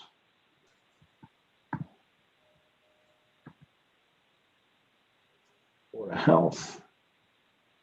Can't. I'm not sure if it says selectman, John, or if it says town administrator. Yeah, I don't know either. I'm just kind of like, here it is, BOS FY 2022. Okay.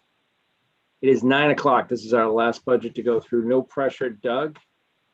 I don't know if it's a good thing or a bad thing. Either we'll find out. The cleanup hitter. Come on, man. Don't ask him any questions and we're all done. Yeah. Don't worry. Doug, we're worn out, so we'll go easy. All right. So sorry, let her rip.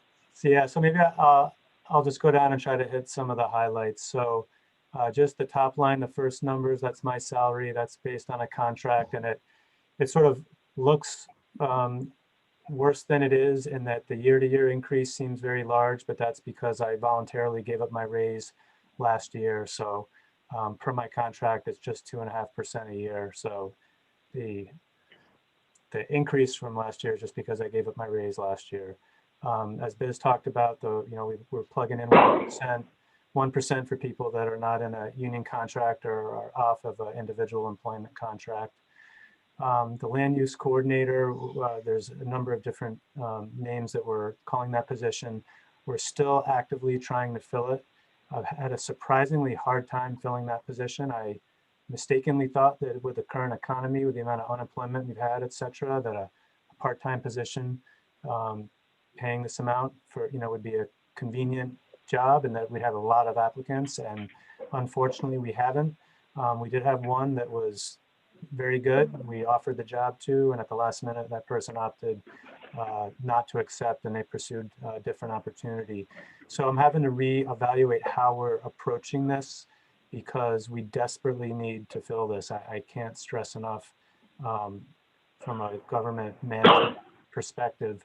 But you just think about all the different things going on in town, marijuana dispensaries, the Zero Pond Street project being proposed behind the Home Depot, Lydia Square. There's, so much stuff that it's really important. So we're gonna have to reevaluate how we're doing this in a dream world, in a world that isn't really based on our financial reality. If I had $80,000-$90,000 and could hire a professional planner, that's what we really need, but we don't have that ability. So we're trying to just take baby steps to fill in the gaps. So do you have like a job outline that's posting that we can share? Because Sure. All of us on this call probably have LinkedIn. We have significant, I know for myself, I probably have 1,000 contacts on LinkedIn and be happy to share it. I've actually connected with a lot of headhunters, things like that over the course of time. Yeah, I do as well. Share it out, and maybe we can kind of generate something for you. That's great. Yeah, I will take you up on that. I will definitely share that with you for sure. So that's something that we need to get done. The assistant town administrator position, again, that one looks like a large increase of the dollars. The increase is the increase. This is the second part of what we talked about last year. So if you remember last year, this should not be a surprise. We talked about how this salary correction was going to get done in 2 phases, and it's based on the agreement that the Board of Selectmen had when they hired the assistant town administrator. So once we get this second phase done, you won't see increases like this, again, in the near term. This will get it up to where it was committed to when that person was hired. The next number of things, they're all level funded. One thing I should highlight is the landfill monitoring. There's one landfill monitoring that's here, the $40,000. That's for an engineering firm that's required to do all the testing and analysis to make sure there isn't contaminations, seeping into abutting properties. And there's another one as well that's in, I think, the Board of Health budget. Coming down the road, there is going to be a large capital expense that the town is going to be responsible for to properly line and cap one of those landfills. So it's just on the list. I'm just throwing that out there so you're aware of it when it's not a surprise when we get into it more, in a couple of years. We're going to make it into a park, right? Yeah, they do that in some places. That's true. Yeah, they do that, right? What area is that you're talking about that has to be capped? So I think that one that's the Pleasant Street one. Oh, So, the end of Pleasant. Yeah, right. VFW Drive. I'm sorry, what's that? On VFW Drive. Yeah, exactly. Yeah. Right. Legal services, yeah, we think we're good level funding it. There's, again, it's another example of, we're in some respects, we're forced to use our land use attorney to do some of the things that a lower paid administrative person can do that I was, highlighting up above in that $20,000, $25,000 part-time position. So But I think level funding will work. The various regulatory boards, conservation, planning, zoning, I believe those are all level funded. And that's fine. Again, I'll just sort of make the pitch as I was kind of nonchalantly saying a few minutes ago, you know, in an ideal world, I'd have $80,000, $90,000 for a planner. But just so you guys really can kind of understand where I'm coming from with those kinds of statements, you know, when the developer that bought the 320 Concord Street, you know, wants to do something with it, the first thing he said to me is, "Hey, can you give me the name and number of your town planner?" You know, or when we get some of these large developments, or even take, for example, A.W. Perry, that's going to be, you know, sponsoring some very significant zoning changes up in the northeastern part of town that has the potential for a massive amount of new growth and commercial tax revenue, mixed use, you know, offices, residential, all that stuff. You know, you really need a planning department to be able to help facilitate these kinds of good projects and to make sure that you get the maximum out of them, as well as protecting the community. So these are just examples of things why, you know, down the road, as finances allow, we do need to work toward a planning department. Doug, is there if you do bring in a coordinator, even part-time, yeah, if you do need some short-term additional help, is there such a thing as a, you know, temporary help in that area for municipal? Yeah, it tends to be more like consulting companies, you know, private consultants, which are very good, but they just tend to be expensive. You know, it's not like a temp agency where you can just hire a low-paid, you know, person. I mean, it's a very land use planning is a you know, they have college degrees in that, or, you know, graduate level degrees. So it's highly technical. So it tends to be expensive consultants. We've also used MAPC, our regional planning entity. We've hired them as our consultant for the A.W. Perry zoning, and we got A.W. Perry to pay for that. So taxpayers didn't have to incur that cost. So it was in their interest to cover that bill, and, you know, and it's a significant expense, you know, so. Just to remind people too, when we're looking at these committees, because Doug reminded me of this when I asked him, the secretary fees, the $4,500, that's not a salary, it's a budget, and it's based on how many meetings they have. So the more meetings they have, they get per meeting, they're compensated. Right. And the zoning board is because they anticipate more meetings, not necessarily a more per meeting fee, right? I think that's right. Probably more meetings and probably longer meetings too, is my guess. Okay. We keep going down to town hall. So there's one change here. You'll notice it's level funded bottom line, but we took $10,000 out of the utilities maintenance line and moved it up to a custodian line. So going back a number of years before I was brought on board, there was a custodian that worked in town hall and was in the union. And then for a variety of reasons under the prior town administrator, that person ultimately resigned or retired, and the prior town administrator hired a private cleaning company.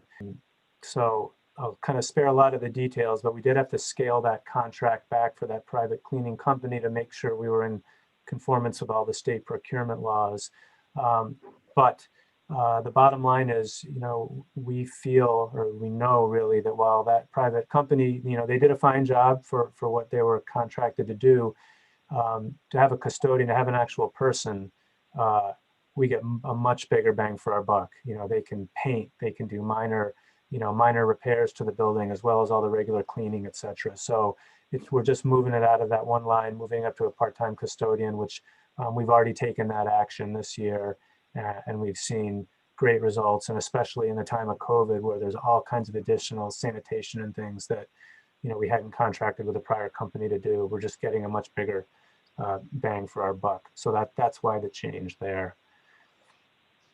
Going down to town reports, you know, level funding is fine with that. Utilities is something I think it's good to highlight. You know, normally you'd think that number should go up, you know, because generally everybody experiences an increase with their utilities. When Biz and I first came on board, we were very, very nervous about this account because we were way out of whack, and we were afraid we were going to be overspending. And what was happening, because of the kind of the turmoil in the town administrator's office, as well as the turnover in the accounting department, there was a big sort of imbalance with the solar power purchase agreement that the town has. So there were many accounts that we just had to completely pay in full. And then there were many small accounts that had huge credit balances on paper with the utility, but we couldn't access them because the bills on those accounts weren't big enough. And the way it works is once or twice a year, every town or any entity is able to evaluate all those accounts and reallocate the percentages going forward. And that just hadn't been done for a while. So we worked on that, but even going forward, it would have taken years to really catch up and to reallocate those balances. So Biz and I worked quite aggressively with National Grid, and we got them to do essentially like a one-time transfer. So we were able to transfer money out of those accounts with exorbitant credits into the accounts where we had, the actual related expenses. And so we got the funds where they needed to go, and then we fixed that allocation going forward. So basically that's why before we thought we were going to have to increase our appropriation to cover it. That's why we're good now. And we're going to keep monitoring it and make sure we're on top of that going forward. Right. Traffic lights, level funding. I won't highlight it too much on level funding stuff. Historical commission is small. Liability insurance, this is the one area where I actually have new information since we sent you this, John. That was based on an estimate that I put together, but since this, I just got an actual quote from the insurance company, and that 975 needs to go up to $1,030,000, 1030. And, there's a number of drivers for that. I think there's been, some additional vehicles. We've updated our umbrella liability limit, which I think is important. And obviously the town has some outstanding litigation with potentially large dollar amounts, and that doesn't help our premiums. Once that's ultimately resolved, I'm sure we'll be able to see a benefit there. We've also included, for the first time, a cyber security policy on the town side, which is critically important given what's happening, all around the world. And we're going to work with the school department to try to include a school cyber policy as well next year. There'll be an additional premium cost for that, but like you've seen in cities like Atlanta and other parts of the country, you get a ransomware attack, that could be devastating. I know with liability insurance, I think you kind of touch on some of that, is if you are taking proactive measures that you can offset or lower your liability insurance, Exactly. Yeah. Your car, if you have an alarm on your car, it lowers your automobile insurance. So are we hitting on all of the available? I'm glad you brought that up, John. That's a good point. Our IT director, Gino, has done a fantastic job with that. And he put a tremendous amount of work into a number of different initiatives that we're doing. And he had to demonstrate all that to the insurance company in order for us to even be able to qualify for this. So they won't just give coverage to a town saying, oh, we want to pay a premium, make sure we're protected for ransomware. It doesn't work like that. You have to demonstrate that you're actually doing all these best practices to keep yourself safe before they'll even, insure you for it. So Gino's on top of it for sure. All right, so that's great. If there's any additional opportunities to save, whatever, put seatbelts in or whatever, Yeah, it's really important. That's the kind of stuff that keeps us up at night, but we're definitely doing the right things. And just as a side note, like one example of that is Gino is involved with a program with the state where the state will actually kind of probe all of our email users and kind of test us and see if anybody's clicking on what would be potentially malicious links and things like that. And everybody are periodically taking online tests to make sure they can tell phishing and spam and all that stuff. So it's moving in the right direction. Good. All right, good stuff. Anything on the operating budget? I don't know. I think we're going to have some more information next week. Like I just highlighted this, insurance number, and there's definitely been a few other swings, but I think next week, Biz, you can jump in and tell me if you have anything different you want to share now. But I feel like for tonight, that's probably it. But tonight, that's it. And like I said earlier, there's going to be swings back and forth as new information comes into play. But this is something that Doug and I will need to go over. And as soon as we have, what has to change and how that's going to be funded, et cetera, those new reports will be going out. So it will probably be after the holiday. I don't know if you'll have it before the next meeting on the 17th, which is next Tuesday. But we'll get to you as quickly as we can. I want to go back to a question, Doug, that you had, something you brought up last week about purchasing a fire engine, and we kind of reviewed that there's different ways to do it. In a great year, you have plenty of extra money, you could just pay for it. In a year when you have, no money, you could either lease it or you could ask the town to take on a short-term debt to pay for it in one shot and increase taxes, property taxes for that 1 year. I wonder, is there a hybrid way to do it? For example, taking some of our free cash, especially since we've got some more, I don't know how much more than we were expecting, but is there a way to sort of like if you're going to go lease something, you put a bigger down payment, right? And then you lower your lease payment, or you lower how much you roll into. Yeah. Is there a way to kind of split the bill? No, I know exactly what you're saying. So, the answer to that is yes, that's definitely an option. I think our latest thinking that what Biz and I are most likely going to propose, we've talked generally about setting up a new capital stabilization fund. So think of it as, it's a separate fund, takes 2/3 vote at town meeting to put it in or take it out.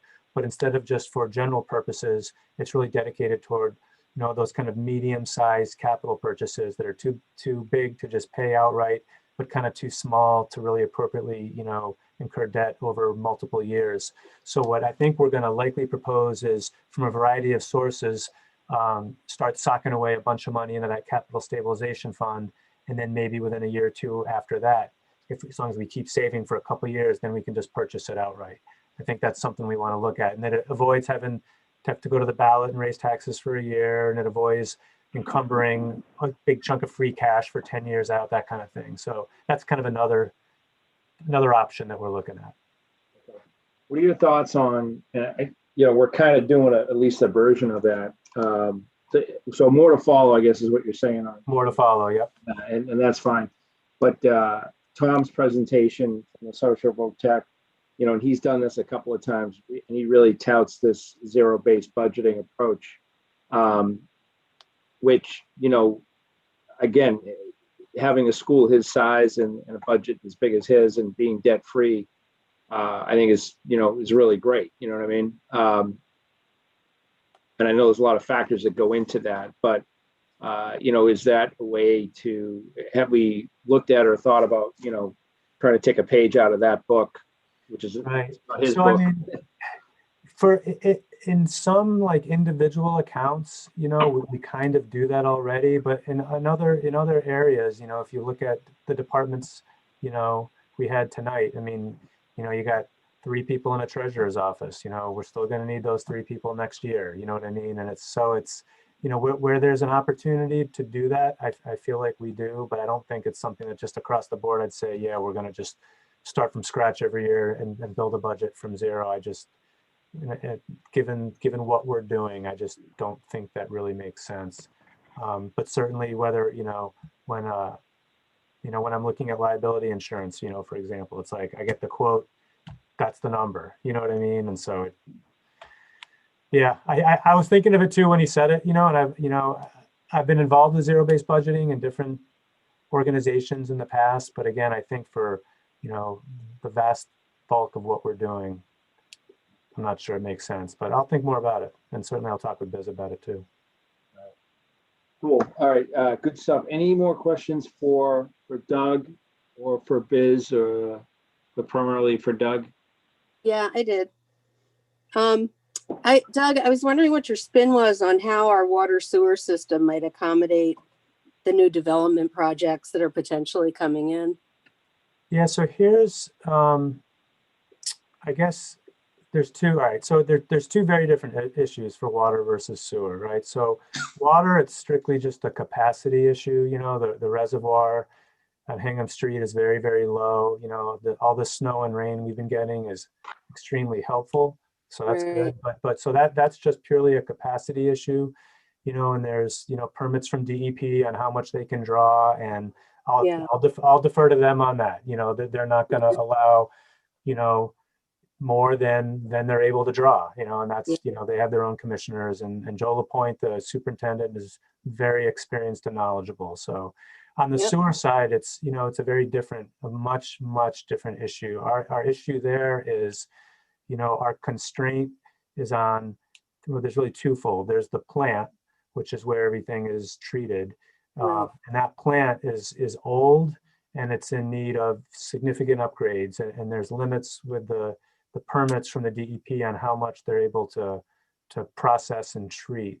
And then for the waste to get to that plant, it has to go through all the pipes, right? And so the pipes are also old. And so the way that the town and the sewer department has been able to accommodate any growth, whether it's, you know, smaller size developments or larger size developments, it's through assessing impact fees on the developers, where they pay into a fund to improve what they call I&I, inflow and infiltration. And so the easiest way to think of it is, you know, right now, a lot of our capacity on treatment is being eaten up by essentially just, you know, runoff and groundwater and rain. It gets into manhole covers and sneaks into cracks in the pipes, and that ends up getting into the treatment system, eating up capacity that's not treating the waste, that's treating this inflow and infiltration.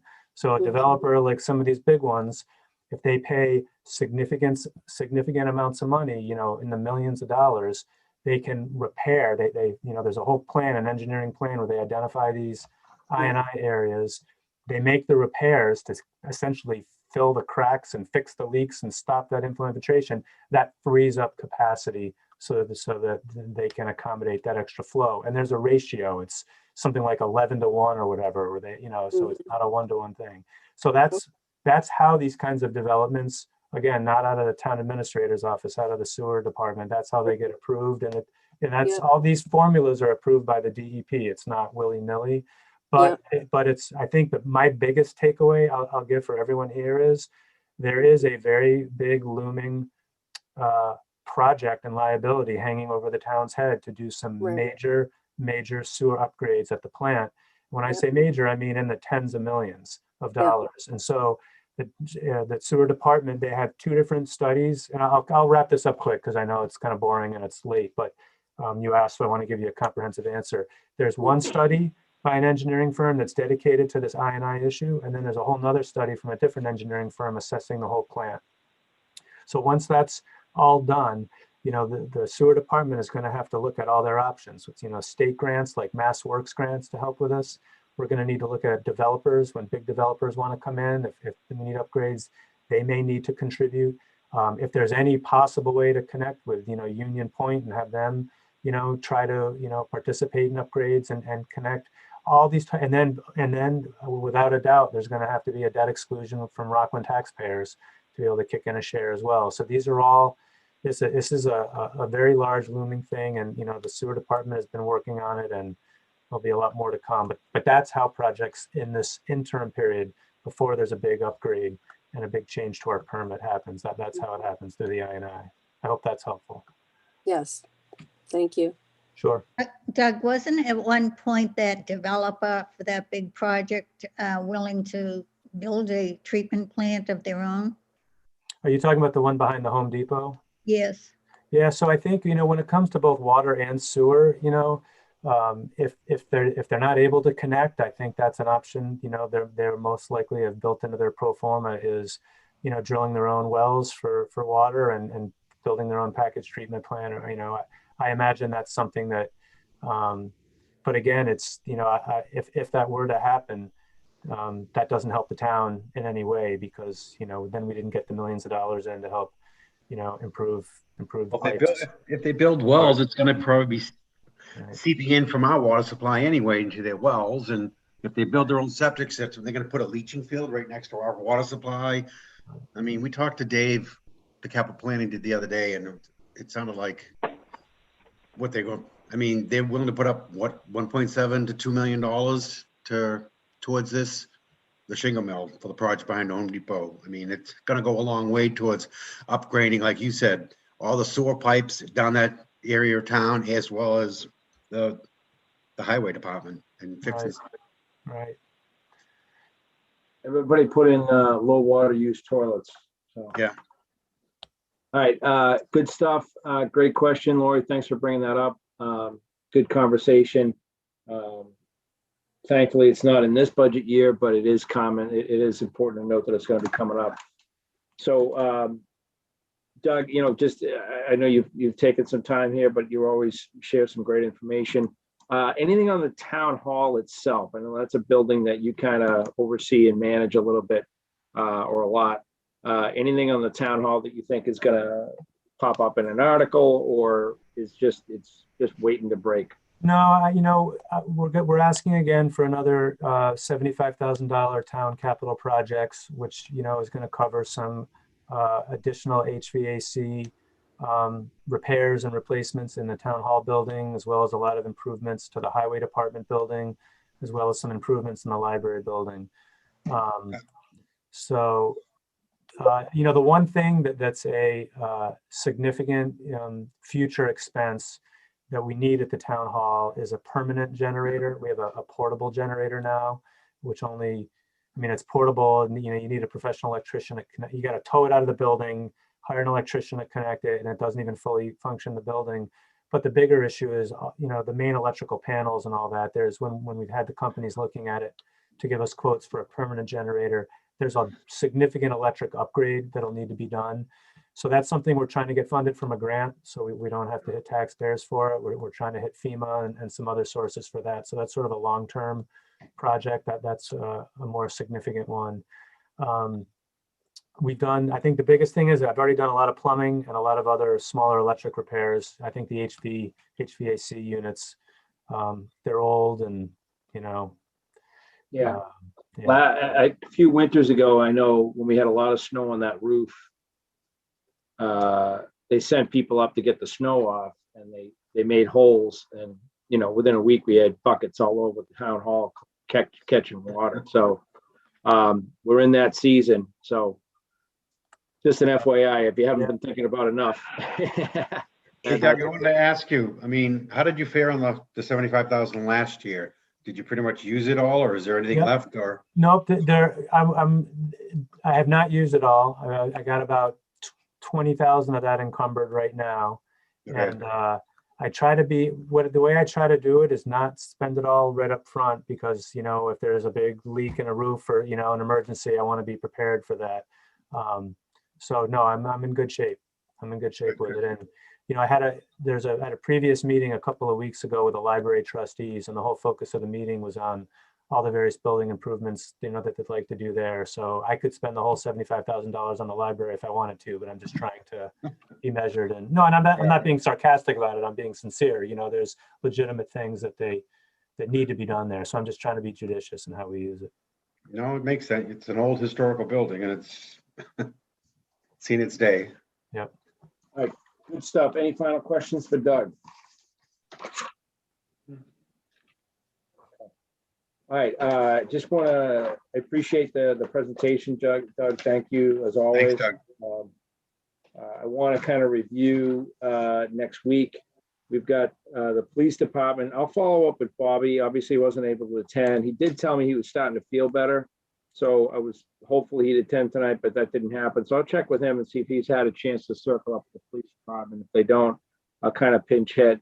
Bill Principe, did you talk with the fire department yet? Not yet. I plan to do that this week. Okay. I did talk to Gino. We had a good conversation.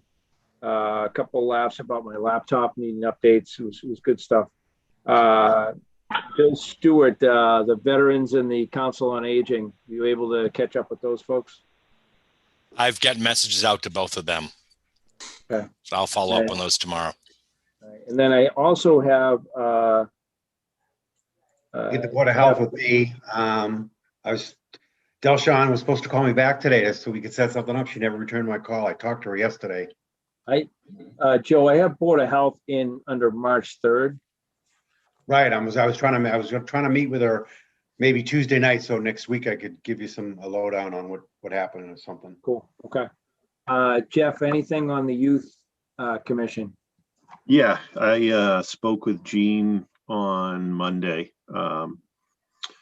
Just went through her budget. Like everybody else, she's submitting a flat budget. She does have some concerns about the building. Immediate repairs which will need to be done. The roof's falling down in certain sections. I asked her if she submitted an article or what is it, Joe, that she has to submit to the capital planning committee there? I think the cost is going to be over 50,000.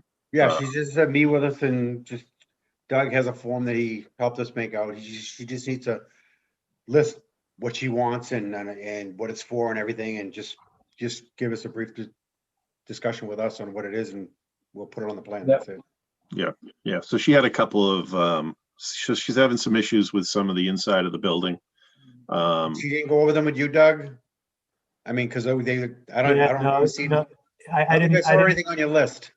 Yeah, I didn't want to, interrupt Jeff, but no, we've had a lot of meetings with Jean, and there's a lot going on behind the scenes. There's a lot of work that needs to be done there. So there's a lot of planning going on behind the scenes, and there'll be a lot more to come, a lot more to be able to share in the future. I was gonna say, I didn't see any potential articles. You think some going to come up? Yeah, I'm not sure. Because All right. to be honest, I mean, we could spend, we'll put it this way. We did a feasibility study on the McKinley building, and, to properly renovate the building, it's over $20 million, right? So, and, the roof alone is $175,000, and I could go down the list. I mean, we don't have the money to properly do what needs to be done No, there. So I hear we're working on it. Yep. Yeah, we also talked about the new naming of, where she's now considered recreation and not the youth commission anymore. She talked about opening up programs to both youths, is that the right word? And adults. She had some, and this is probably a question for Doug. She was asking me about fundraising. She had some really great ideas about doing some fundraising events. Like I know she does the Christmas stroll in the center. She gets involved in that, but she also talked about doing stuff year round. But she doesn't know what she can do and what she can't do. So I think she was going to reach out to you, Doug, and discuss that stuff. Sure. We'll definitely take money. That's not bad. I mean, she has some great ideas. Good. Just hopefully there's not too many COVID limitations. Yeah, all right, yeah, good. And Jean usually gives us a good update on like where they're at. And of course, with COVID, a lot of it'll be, when is she going to be able to get back to any semblance of normal? I know my daughter misses the teenage thing that they used to do Friday nights or whatever it is. So she'll be looking forward to seeing that kind of return to normal. Hopefully that is the case sooner rather than later. But yeah, she told me she can have up to 25 in the gym, which Okay. I thought was a little high, but I'm actually renting the gym out and trying to keep, she said try to keep it under 12. So I'm not sure what the exact number is, but it's one of those, I know they've got basketball starting up. I'm doing the T-ball program, in baseball as well. So things are starting to move, I think, but I think she's still got 2 of her staff on furlough. So I don't know how she's going to work it out. Yeah, that is true. And that's because they were, funded from programs that just weren't operating. And so, we had no choice but to take that action. It was hard. Yeah. So without the revenue coming in, we couldn't pay them. okay. All right, good stuff. Thanks for the update, Jeff. Kind of probably a little along the lines of what we expected. Great to see if hopefully Jean will make some headway between now and the 17th on trying to articulate, what she anticipates for articles that could be considered this year, whatever they end up being. I know we're not loaded with money, but if there is money available and we could do something with it, hopefully that'll be the case. All right, so that gives us, so we're ready to go for the 17th. Again, I'll set out the invites. You know, Bill, if you meet with your departments, and certainly if either I or Bobby meet with the police department, I'll try and send out a brief update of kind of what that looks like, because certainly those departments have a lot going on. And, you know, we may need something a little bit ahead of time if we get the chance. But again, just really focused on, you know, operational changes. If there's something big that's in there that we need an explanation of, or anything that they consider to be large in terms of an article coming down the pipe, to kind of get a little bit of background on it. So, but that's good stuff. Other than that, I don't have anything else on the agenda. I do know we do have some minutes to review, but this has been kind of a longer evening. I'd be willing to kind of move that to next week, if that's okay, Julie. with you? It's fine. It's fine. Fine with me. All right, if there's no further questions, I'll entertain a motion to adjourn. Go for it, Megan. Make your first motion. You can make a motion to adjourn. Oh, motion to adjourn? All right, I'll second that. Okay, motion to adjourn by Megan, second by Joe. All in favor?